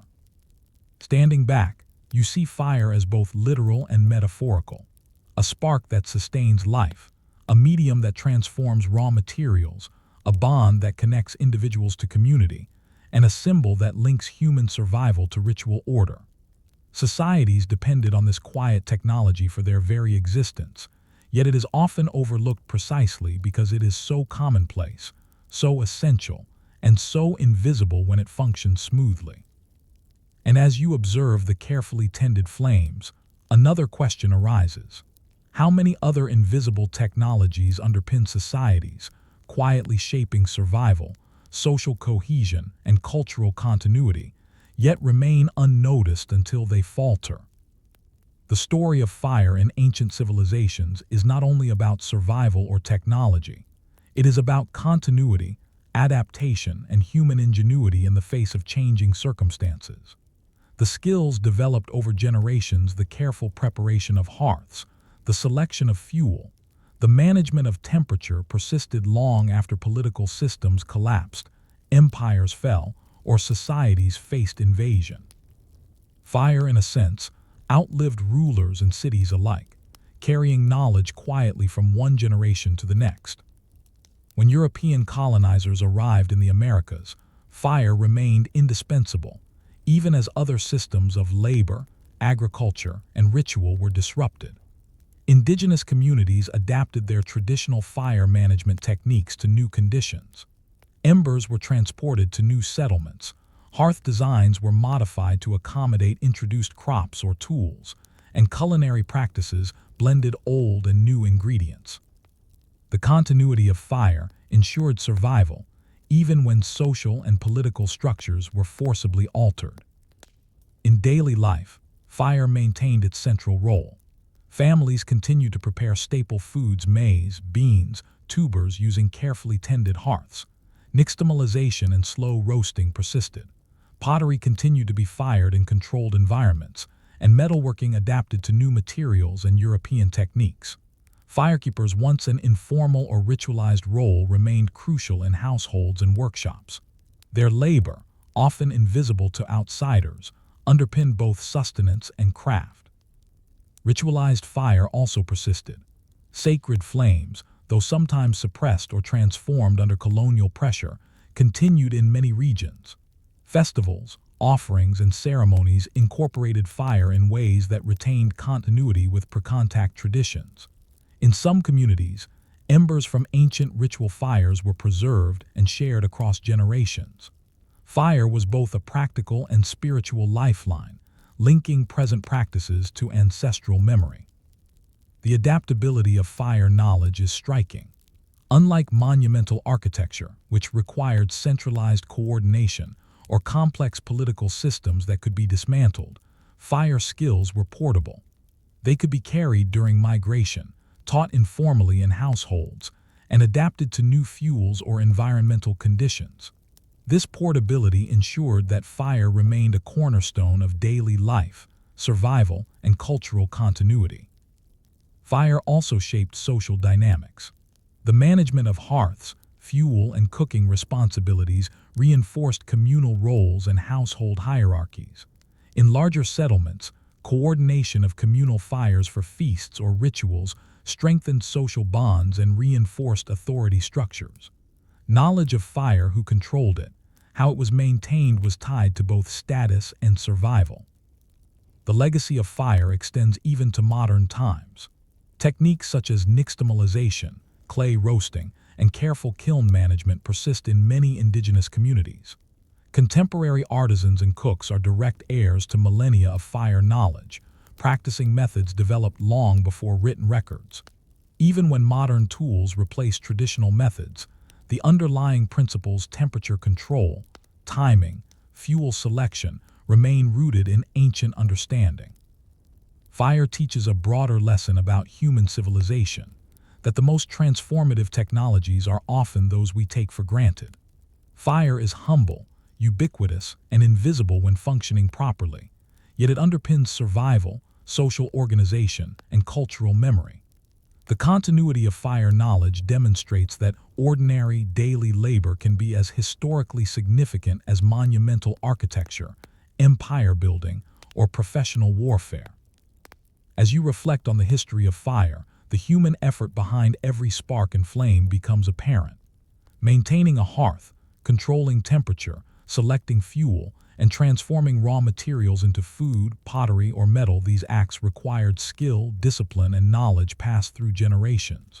They were mundane in appearance, yet essential in consequence.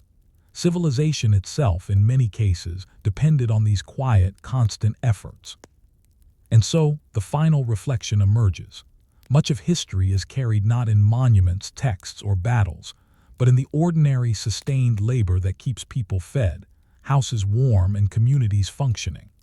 Fire, once tended carefully in every home and temple, reminds us that survival, knowledge, and continuity often reside in the humblest technologies, preserved quietly through human hands, memory, and care. Story 6. Water masters irrigation, canals, and the shaping of ancient landscapes. When you walk through the ruins of ancient civilizations, it is easy to focus on the monuments, the temples, and the palaces. But beneath every thriving settlement, there was another, less glamorous infrastructure: water. Rivers, canals, reservoirs, and irrigation systems shaped the rise and sustainability of entire societies. Without careful control of water, cities would have been uninhabitable, crops would have failed, and trade would have faltered. Understanding water mastery is understanding the backbone of survival. Consider the Valley of Mexico, where the Mexica built Tenochtitlan on a network of islands and lakes. The city was both constrained and protected by water. Farmers created Chinampas, floating gardens, by layering mud, vegetation, and stakes atop shallow lake beds. These artificial fields were astonishingly productive, capable of sustaining large populations. But creating them required intimate knowledge of hydrology, understanding seasonal water levels, sedimentation patterns, and nutrient cycles. A miscalculation could flood fields or erode their foundations. Elsewhere in the arid highlands of the Andes, civilizations such as the Wari and later the Inca engineered terraces and aqueducts to capture mountain runoff and channel it to fields far below. The terraces themselves stabilized slopes, reduced erosion, and created microclimates suitable for diverse crops. Canals brought life to areas that would otherwise have been barren. Water mastery was inseparable from engineering, agriculture, and survival. Designing these systems demanded precise observation. Engineers had to calculate slope without levels, estimate flow rates, and predict seasonal variations. Too steep, and water would rush and erode the soil. Too shallow, and water would stagnate or fail to reach crops. The work required experience passed down over generations, with techniques learned through apprenticeship rather than formal mathematics. Maintenance was constant. Canals clogged with silt, dams weakened by rainfall, terraces damaged by landslides. Laborers regularly cleared channels, repaired stone linings, and reinforced embankments. Communities coordinated these tasks collectively, often through rotational labor obligations. The success of entire harvests depended on diligence and timing. Water control also supported urban life. Reservoirs, cisterns, and aqueducts supplied drinking water, baths, and ritual spaces. In cities like Monte Alban, canals channeled runoff away from temples and plazas, preventing erosion and maintaining aesthetic order. Clean water was essential for both survival and civic pride. Beyond practicality, water had symbolic significance. Many Mesoamerican cultures associated rivers, lakes, and rainfall with deities. Water management, then, was both technological and religious. Sacred wells, fountains, and reservoirs were often integrated into ceremonial complexes. Engineers were not merely technicians, they were participants in a spiritual order that intertwined landscape, labor, and cosmology. The labor behind these systems was intensive. Digging canals by hand, shaping terraces with stone and earth, maintaining embankments, these were repetitive, physically demanding tasks. Yet the effort paid off. Controlled water allowed for agricultural surplus, which in turn supported larger populations, specialized labor, and complex political structures. Water mastery was the silent engine of civilization. Innovation emerged from necessity. In regions prone to drought, storage systems captured seasonal rains. In flood-prone areas, levees and diversion channels mitigated damage. Observing water, predicting its behavior, and responding with adaptive construction became a form of practical knowledge that combined empirical observation with communal coordination. Even small failures could have catastrophic consequences. A neglected canal could ruin a season's crops. A collapsed terrace could destroy fields and homes. Societies that mastered these systems, however, gained stability and resilience. Control of water was control of life itself, an invisible power that shaped landscapes, communities, and political authority. And yet this mastery was fragile. Climate variation, overuse, or social disruption could compromise systems that had taken generations to perfect. Cities that depended on carefully balanced irrigation were vulnerable to neglect, invasion, or environmental change. Human survival was never guaranteed. It relied on continuous attention, skill, and cooperation. As you observe these ancient waterworks, a subtle but powerful question arises. How much of civilization depends on infrastructures we barely notice, systems so fundamental that their absence can undo centuries of achievement? And how did societies balance the demands of labor, engineering, and social organization to ensure that water continued to flow where it was needed most? The control of water was never simply a technical problem. It was a social and political challenge. The labor required to construct and maintain irrigation systems, canals, terraces, and reservoirs was immense, and societies had to develop methods to coordinate thousands of people over years, sometimes decades. Water management intertwined with governance, hierarchy, and social obligation, forming a network of responsibilities that touched nearly every household. In Mesoamerica, labor for irrigation was organized communally.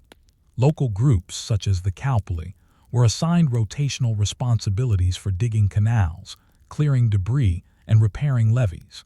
These obligations were codified socially and morally. Failing to participate could result in penalties, both practical and symbolic. Individuals and families learned early that their survival and that of their neighbors depended on diligence and collective effort. Skill was transmitted through apprenticeship. Younger members observed elders, learned to read water flow, and developed judgment about timing, slope, and material. There was no written manual for hydrology. Knowledge existed in practice. A misaligned channel could waste months of labor, flood fields, or compromise the stability of terraces. Only experience and careful observation prevented catastrophe. In the Andes, the construction of agricultural terraces illustrates the convergence of engineering, labor, and local knowledge. Terraces transformed steep, unstable hillsides into productive farmland.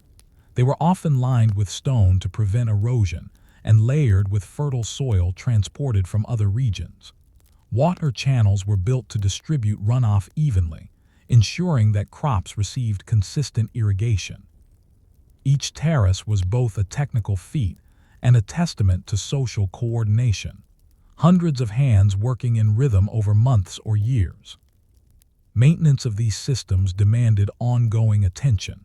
Sediment built up, stones shifted, and channels required regular cleaning. Seasonal floods, landslides, and droughts created constant challenges. Communities developed protocols for monitoring water flow, redistributing labor, and repairing damage. These protocols were highly localized, reflecting intimate knowledge of geography and climate. Beyond agriculture, urban water management was equally sophisticated. Cities like Tenochtitlan required canals and reservoirs not only for irrigation, but for drinking water, sanitation, and transportation. Engineers had to balance competing demands, supplying households, maintaining ceremonial spaces, and preventing flooding. The stakes were high. Failures could lead to disease, famine, or civil unrest. Control of water also reinforced social hierarchies. Leaders and rulers often claimed authority over irrigation infrastructure, framing their ability to manage water as both a technical and divine responsibility. Ceremonial aspects, rituals to invoke rain, offerings to rivers or lakes intertwined governance with religious practice. Hydraulic knowledge was political knowledge. Those who controlled water controlled life, labor, and loyalty. Innovation emerged from necessity. In flood-prone regions, levees and retention basins mitigated seasonal surges. In arid highlands, reservoirs stored water for dry periods. Canals were lined with stones to prevent erosion, or diverted through sluices to manage flow. Every feature required careful observation, experimentation, and precise coordination. The fragility of these systems was ever present. Social unrest, invasion, or environmental change could disrupt maintenance, rendering sophisticated networks ineffective. A broken canal, a neglected terrace, or a diverted stream could undo years of work. The survival of communities depended not just on engineering, but on the resilience of social structures, the diligence of laborers, and the continuity of knowledge. Even when external powers arrived, such as the Spanish conquistadors, these water systems retained value. Indigenous engineers often advised colonial authorities, maintained infrastructure, or adapted systems to new agricultural or urban needs. The principles developed over centuries persisted, even as political control changed hands. Knowledge of water management proved portable, resilient, and enduring. Observing these achievements, it becomes clear that water mastery was as much about human coordination as it was about hydraulic engineering. The success of irrigation, terraces, canals, and reservoirs relied on people, their skill, judgment, endurance, and cooperation. Technology alone was insufficient. Only social organization made it possible to harness water effectively at scale.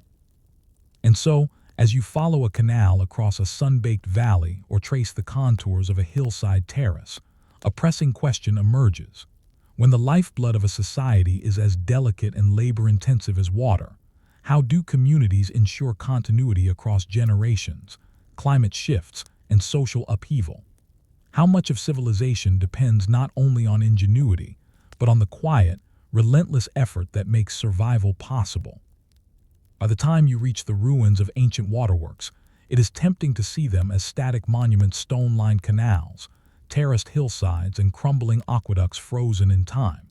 Yet these systems were dynamic, constantly maintained, adapted, and renewed over decades and centuries. The mastery of water was not a one-time achievement. It was a process, a dialogue between people, landscape, and climate. Understanding this process reveals both the brilliance and fragility of these civilizations. In many regions, these networks endured long after the political entities that built them had fallen. In the Andean highlands, terraces continued to be used by local communities for centuries, even after the collapse of empires like the Wari or Inca. Canals were repaired, reservoirs relined, and maintenance routines continued as long as human habitation persisted. The engineering knowledge had become embedded in the community itself, transmitted orally and practically rather than through formal records. But endurance was never guaranteed. Environmental change, social disruption, or conquest could collapse even the most carefully maintained systems. When populations declined due to disease, famine, or conflict, maintenance faltered. A neglected terrace could collapse, a canal could silt up, and what had once been a lifeline became a liability. Historical examples from Mesoamerica illustrate this vividly. Cities abandoned during droughts left once magnificent irrigation systems to erode, becoming silent testimony to the fragility of human enterprise. Colonial encounters further complicated water management.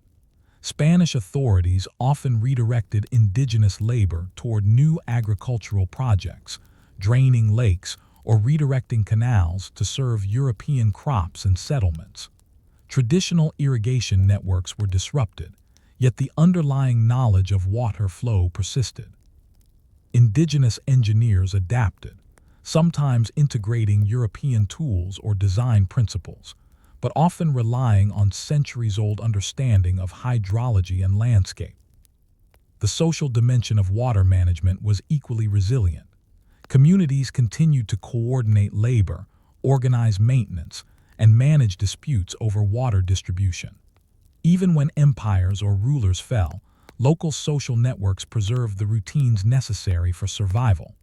Water knowledge was both technological and cultural. It depended on cooperation, trust, and shared responsibility. The significance of these systems extends beyond survival. Controlled water allowed for agricultural surplus, which in turn supported specialized labor, craft production, and urbanization. Cities could flourish, trade networks could expand, and cultural life, including rituals, festivals, and political ceremonies, was sustained. Without water management, these complex societies would have been impossible. Fire and masonry, warfare and irrigation, these elements intersected in subtle ways. For instance, water allowed for sustained agriculture, which fed populations, which supported professional warriors and specialized craftsmen. Irrigation fed fields that produced surplus, enabling monumental building projects. Without careful control of water, the other achievements of these civilizations, architecture, metallurgy, and organized conflict, would have been far more limited. Even today, the lessons of these ancient waterworks remain relevant.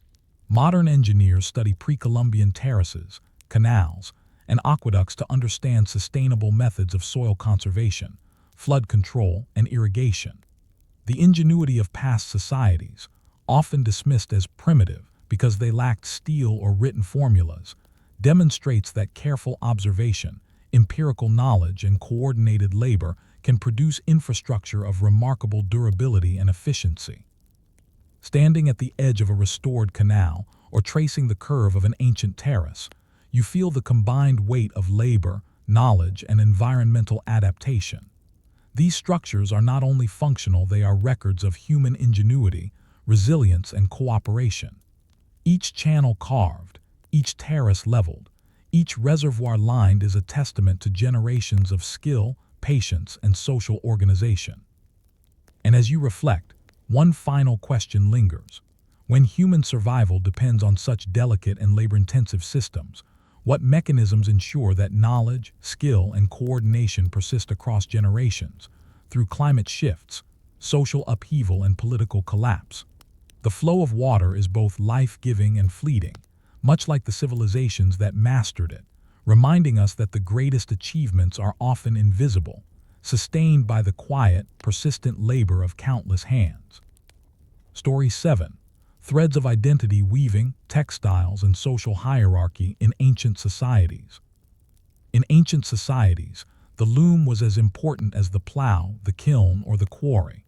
Textiles were not mere decoration, they were survival, status, economy, and identity woven into threads.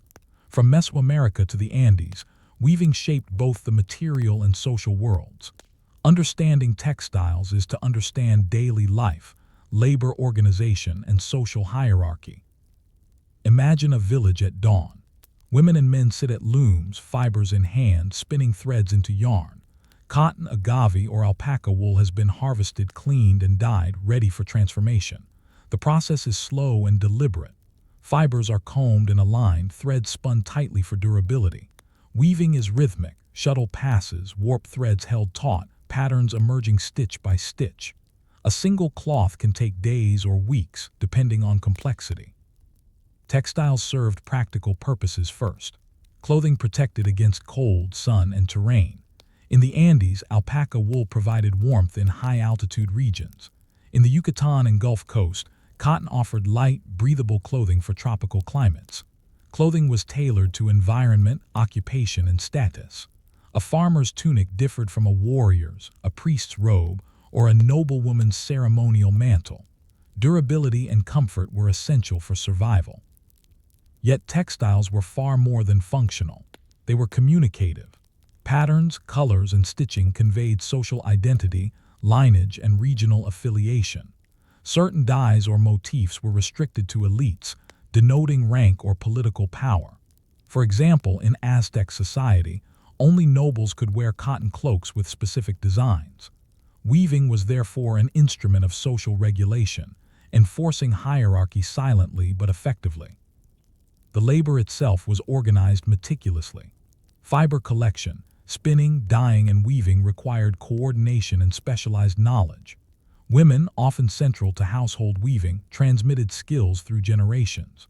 Apprenticeship was hands-on, observing elders, practicing techniques, learning to combine color, texture, and pattern. Mistakes could weaken cloth, compromise color fastness, or signal in experience a reflection not only of skill, but of social credibility. Dyeing was an art and a science. Natural sources such as cochineal insects, indigo plants, and mineral pigments were used. Extracting, processing, and fixing dyes demanded careful timing, knowledge of chemistry, and experimentation. Colors carried meaning. Red might signify power or sacrifice, blue or green divine associations. The process linked ecology to labor. Harvesting dye insects or plants depended on season, region, and careful stewardship of natural resources. Weaving was central to trade and economy. Surplus textiles were exchanged in markets, offered as tribute to rulers, or stored as wealth. In Inca society, fine cloth or cumbai was so valuable it was used as currency or diplomatic gift. Control of textile production was, in many ways, control of resources, social power, and political alliances. Ceremonial textiles were particularly elaborate. Ritual garments incorporated feathers, metallic threads, and symbolic patterns. The creation of these textiles required coordination between weavers, dyers, and ceremonial specialists. Time invested in crafting a ceremonial mantle could span weeks, and the finished product could define social and religious hierarchy. These textiles were not ephemeral. They were treasured, stored, and passed down as heirlooms. The skills of weaving also had environmental consequences. Harvesting fibers required sustainable management of cotton, maguey, or alpaca herds. Dyeing materials demanded knowledge of which plants could be collected without depleting local ecosystems. Textile labor was thus intertwined with ecology, economy, and social organization. Despite the seemingly domestic nature of weaving, the stakes were high.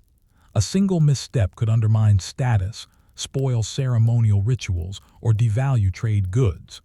Skill, patience, and knowledge were essential not only for survival, but for maintaining the social fabric literally and metaphorically. Every stitch carried labor, knowledge, and cultural meaning. And yet textiles were fragile. Unlike stone architecture, they decayed rapidly. Their survival depended on careful storage and ritual preservation. Much of our understanding comes from rare archaeological finds, fragments preserved in tombs, ceremonial caches, or arid climates. These remnants hint at techniques, colors, and patterns, but the vast majority of labor and skill has vanished from physical record. Standing back, the loom becomes a symbol of civilization itself.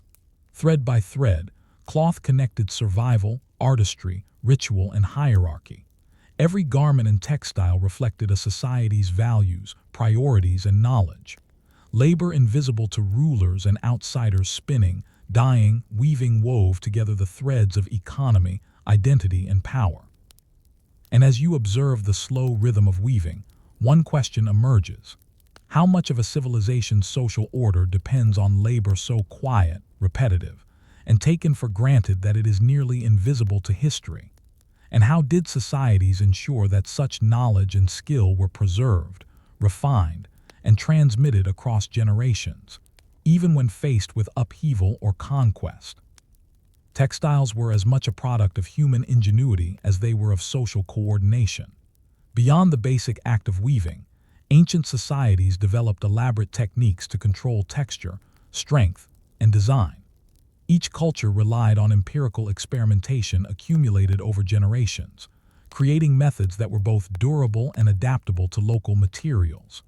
Mastering these techniques required long-term apprenticeship and a nuanced understanding of fibers, dyes, and looms. Weaving begins with fiber preparation, a step that is deceptively simple but crucial.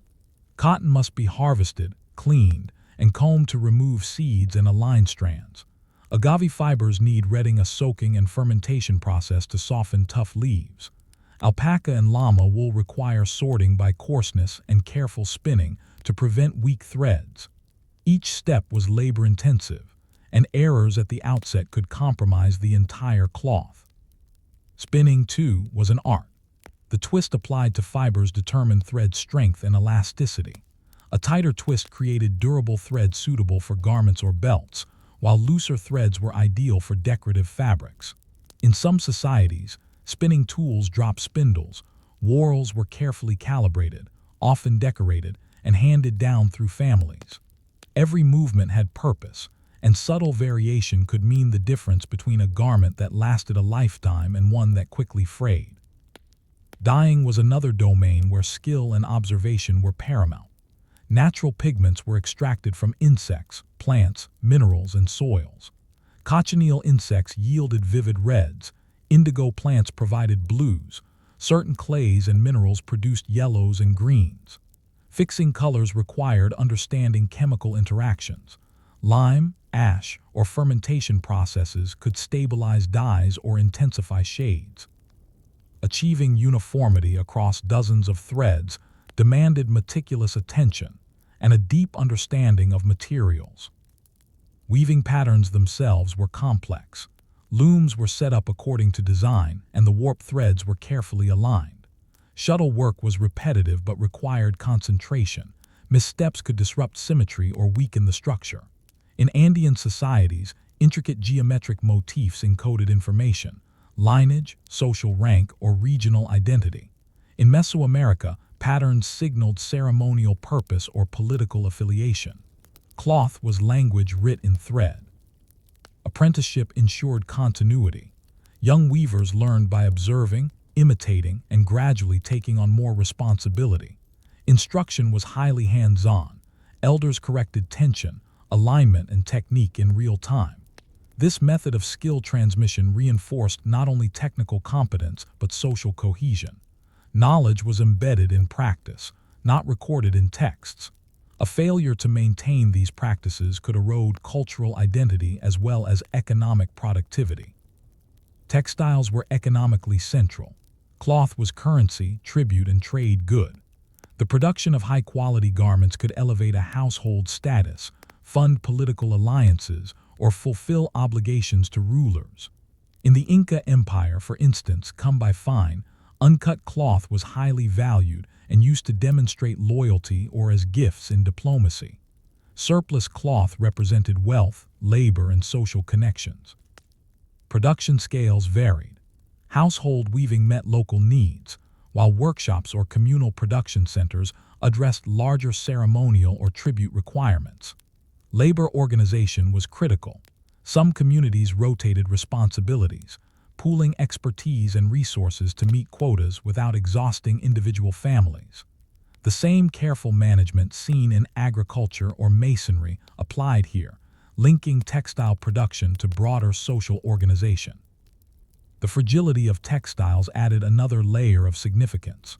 Cloth decays faster than stone, making preservation difficult. Yet this very impermanence underscores its value.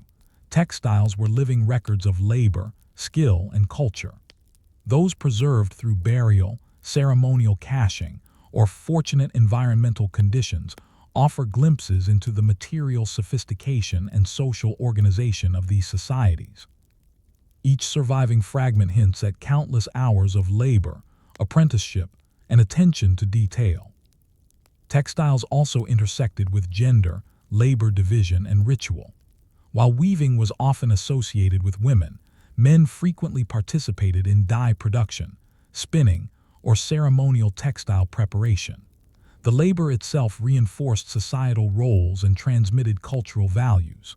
Production, care, and display of cloth were embedded within broader networks of obligation, ritual, and social hierarchy. Even minor mistakes carried consequences.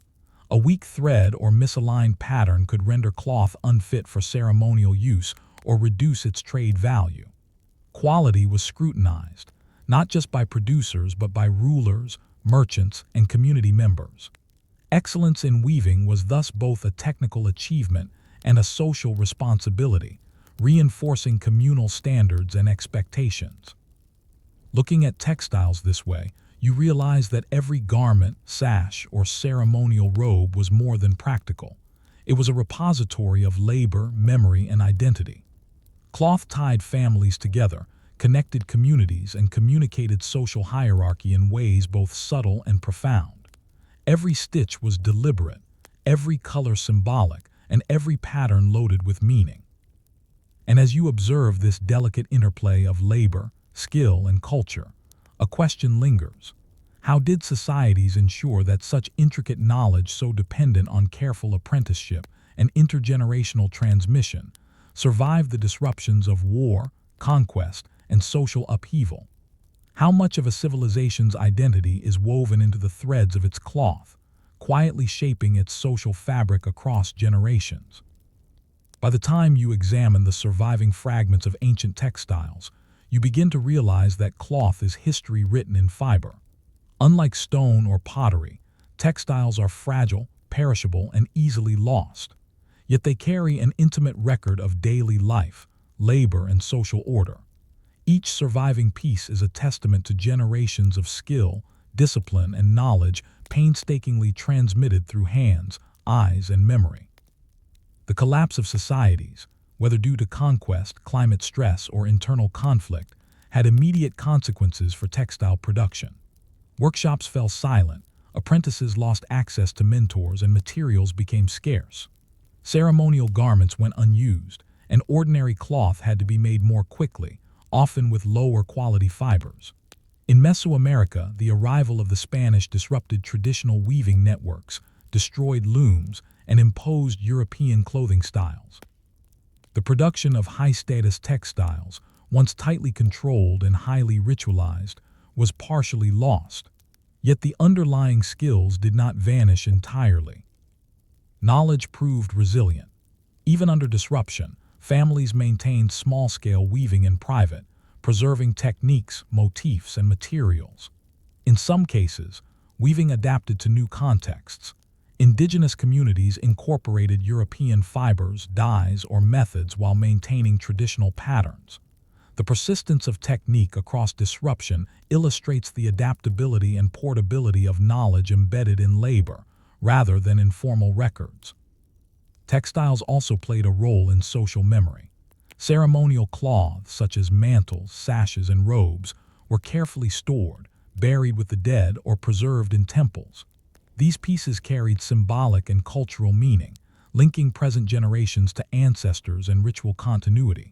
When new weavers took up the craft, they inherited not just technical skills but social memory encoded in patterns, colors, and design conventions. Each thread was a connection to the past. The legacy of weaving extended beyond ritual and daily life. It shaped economies and political structures. Tribute systems often relied on textile production. In the Inca Empire, for instance, communities were obliged to produce cumbai cloth for the state, which was then redistributed as gifts, rewards, or tools of diplomacy. Mastery of weaving therefore intersected with governance, social hierarchy, and labor organization. Cloth was a currency of skill, social compliance, and loyalty. Even small, everyday textiles were culturally significant. Household production clothing for family members, blankets, ropes, or bags required ongoing skill. The quality of this work reflected the labor and knowledge of the household and reinforced communal standards. These items, while utilitarian, connected daily survival with social expectations and identity. Dyeing and patterning continued to encode social information. Certain colors, threads, or motifs remained restricted to elite classes or ceremonial use, preserving social stratification. Knowledge of these conventions required apprenticeship, observation, and adherence to ritual protocol. The hands of weavers became the medium through which social rules were enforced and communicated. The endurance of textile knowledge demonstrates a broader principle. Some forms of labor and skill are portable, resilient, and socially embedded. Unlike monumental stone construction, which relies on large-scale coordination and permanence, weaving can survive upheaval through family networks, private workshops, and intimate practice. Knowledge of materials, technique, and design persists quietly, often hidden from history but alive in human hands. Today, the influence of these ancient techniques is visible in living traditions. Indigenous communities in the Andes and Mesoamerica continue to spin, dye, and weave using methods passed down for centuries. Even when synthetic materials are introduced, patterns, motifs, and weaving rhythms remain connected to pre-Columbian knowledge. Cloth is simultaneously material, memory, and cultural expression. Standing back, the loom becomes a metaphor for civilization, delicate, interconnected, and reliant on the careful work of countless hands. Each stitch, each warp, each dyed thread represents labor, knowledge, and social structure. Cloth is the tangible record of cooperation, apprenticeship, and cultural continuity. It is fragile, yet remarkably enduring when nurtured carefully. And so, a final reflection emerges. Civilizations are sustained not only by monumental architecture or political institutions, but by the quiet, disciplined labor of ordinary people. Weaving, spinning, and dyeing repetitive, humble, and largely invisible work shaped daily life, communicated social order, and preserved cultural memory.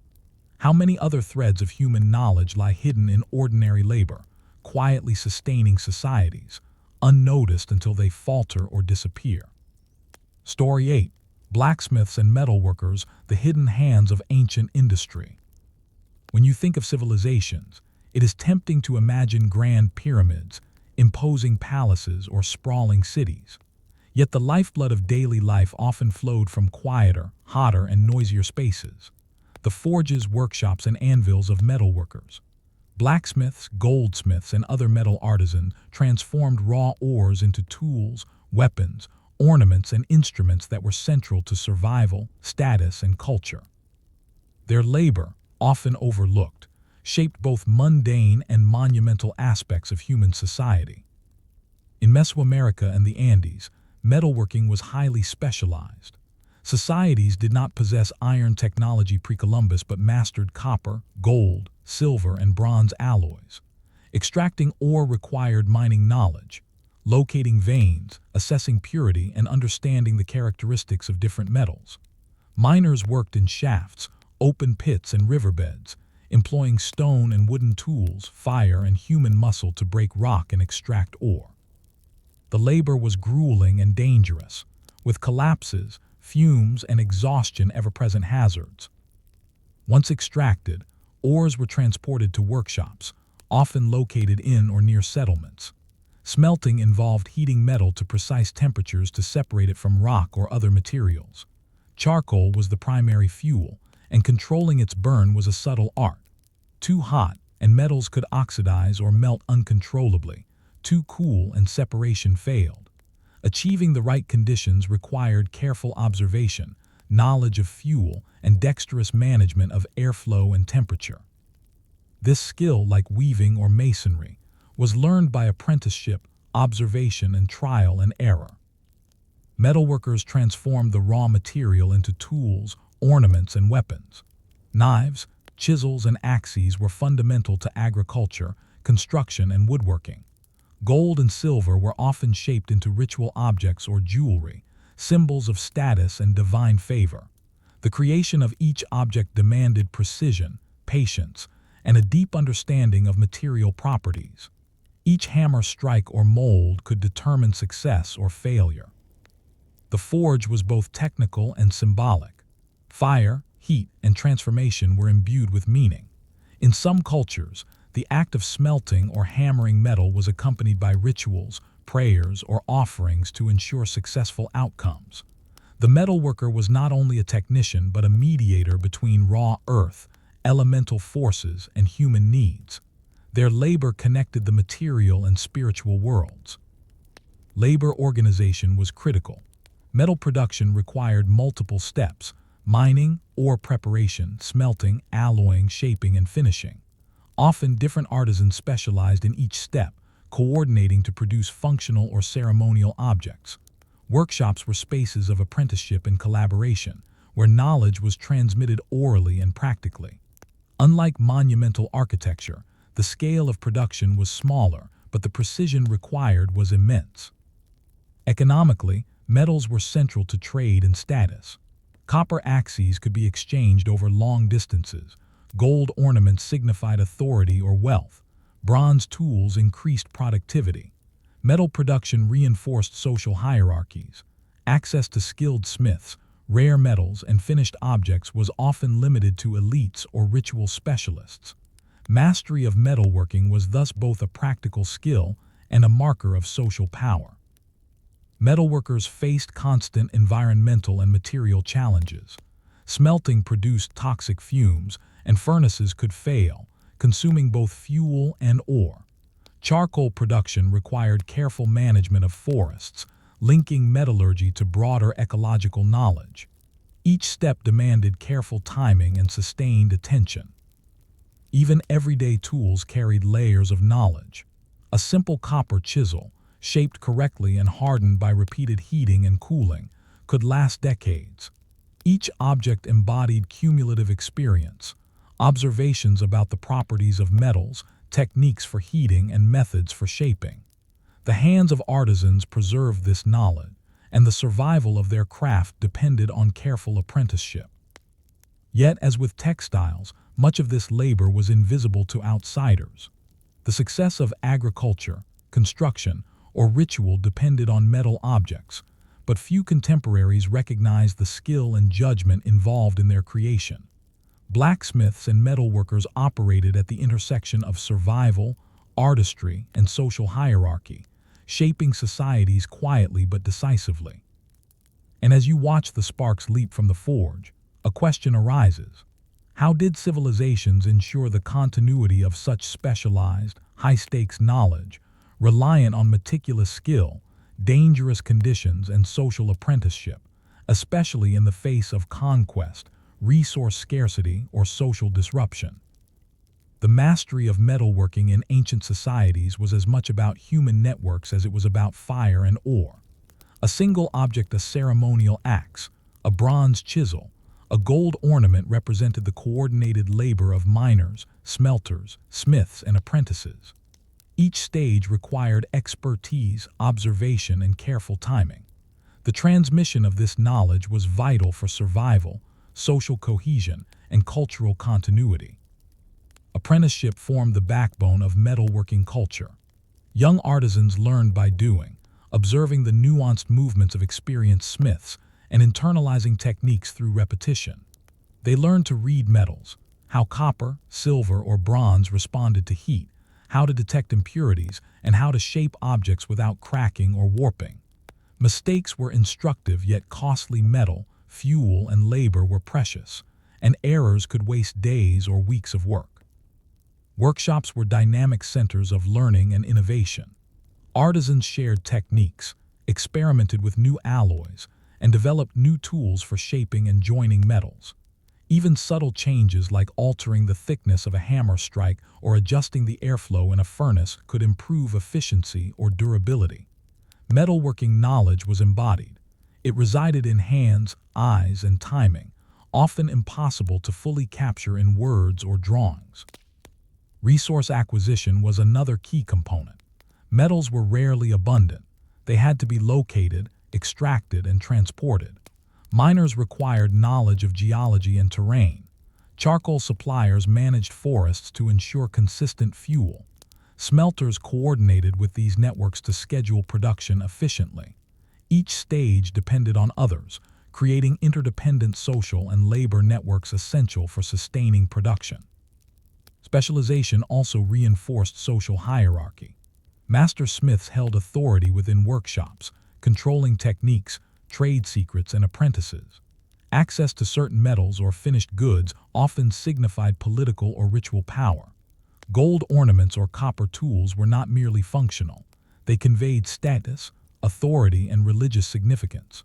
A ruler might commission a ceremonial axe not only for utility but as a tangible symbol of power, crafted by hands trained over decades. Metalworking was deeply tied to ritual and cosmology. Fire, transformation, and the harnessing of natural resources carried symbolic weight. In some societies, smelting and forging were accompanied by prayers, offerings, or ceremonies intended to ensure the material's integrity. Metalworkers themselves could be socially elevated due to their perceived ability to mediate between human and elemental forces. The forge was simultaneously industrial, spiritual, and political. Trade and distribution were extensions of these networks. Finished tools, weapons, and ornaments circulated within local and regional economies. Bronze axes could reach communities hundreds of kilometers from production centers. Gold and silver items became tribute, gifts, or objects of diplomacy. Metalworking tied households, workshops, and political institutions into a larger web of social and economic interaction. The fragility of this knowledge was ever present. Disruptions, warfare, resource depletion, or social upheaval could sever apprenticeship lines. Unlike large-scale infrastructure, which might persist for decades, metalworking skills required continual, hands-on practice. Losing a master smith or a key mining site could halt production and erode local economies. Continuity depended on careful social transmission and environmental stewardship. Yet the resilience of metalworking knowledge is striking. Even under conquest or political change, local artisans adapted. Indigenous smiths in post-contact Mesoamerica continued to forge tools and ornaments, integrating European materials and techniques while maintaining core methods. Skills were portable and adaptable, surviving despite broader societal upheaval. Looking at the sparks that leap from a modern reconstruction of an ancient forge, you recognize more than craft. You see the result of centuries of accumulated skill, social coordination, and cultural knowledge. Metalworkers were linchpins of survival, economy, and identity. Their labor, often invisible, underpinned agriculture, construction, ritual, and trade. Civilization itself depended on the mastery of these hidden hands. And as you consider the delicate balance of skill, apprenticeship, and labor networks required to sustain metalworking, a question emerges. How did societies protect and transmit specialized, high-risk knowledge over generations, ensuring continuity even in the face of conquest, environmental challenges, or social disruption? When you step back from the forge and look at the metal objects that survive, it becomes clear that the significance of blacksmiths and metalworkers extends far beyond mere utility. Their labor shaped economies, enabled survival, reinforced social hierarchy, and even preserved cultural memory. Yet, unlike monumental architecture, their work was fragile, portable, and often invisible to contemporaries. The endurance of metalworking knowledge depended on human hands, networks, and the careful transfer of skill across generations. Even after the fall of empires, invasions, or environmental disruption, metalworking persisted. Indigenous smiths in the Andes and Mesoamerica adapted techniques to new circumstances, integrating European metals, tools, and methods while preserving core practices. Charcoal-fired furnaces, hammer-forged blades, and hammered gold ornaments continued to be produced, linking past and present through practice. Metalworking was portable. Knowledge moved with people, rather than being tied to a single site. The social dimension of metalworking ensured continuity. Workshops functioned as hubs of apprenticeship, where experienced smiths mentored younger artisans, transmitting both technical skill and practical judgment. Mistakes became lessons. Successes reinforced standards.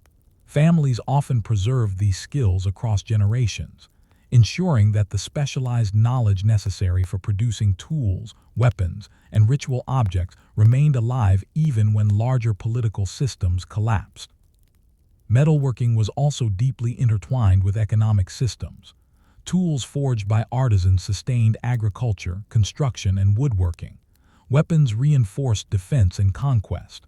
Ornaments signaled authority, wealth, and ritual status. The production, distribution, and trade of metal goods shaped social hierarchy and economic networks. In this sense, the work of blacksmiths was central to the very structure of society. Ritual and symbolism amplified the significance of metalwork. Fire, transformation, and the manipulation of raw ores were imbued with spiritual meaning. Ceremonial objects and regalia forged in specialized workshops carried divine and political significance. The act of shaping metal was a human mediation between earth and sky, raw material and finished product. Metalworkers were custodians of both practical and spiritual life, their hands turning ore into survival, status, and sacred objects. Yet this knowledge was precarious. The loss of key artisans, mining sites, or social networks could halt production. Unlike written knowledge, which can persist independently of labor, metalworking required repeated practice and careful observation. Continuity depended on social structures, apprenticeships, familial training, and communal recognition of skill. Every lost workshop risked losing decades of accumulated expertise. The endurance of metalworking traditions is a testament to human adaptability. Skills migrated, techniques evolved, and materials changed, yet the principles remained. Artisans developed alloys, perfected hammering techniques, and refined smelting methods, creating objects that could last generations. The objects themselves, tools, weapons, jewelry, became tangible evidence of knowledge, skill, and cultural continuity. Looking back, the forge is more than a workplace. It is a nexus of survival, economy, and social order. Sparks flying from a hammer strike illuminate not only the metal, but also the intricate social networks, apprenticeship systems, and cultural frameworks that enabled civilizations to thrive. Metalworking demonstrates that what is often invisible, the labor, skill, and coordination of ordinary people, can determine the course of societies. And so, a final thought emerges. Much of history is carried in the hands of those whose labor is overlooked. Blacksmiths and metalworkers, tending furnaces and hammers, enabled agriculture, defense, trade, and ritual. Their sparks lit not only molten metal but the engines of civilization itself.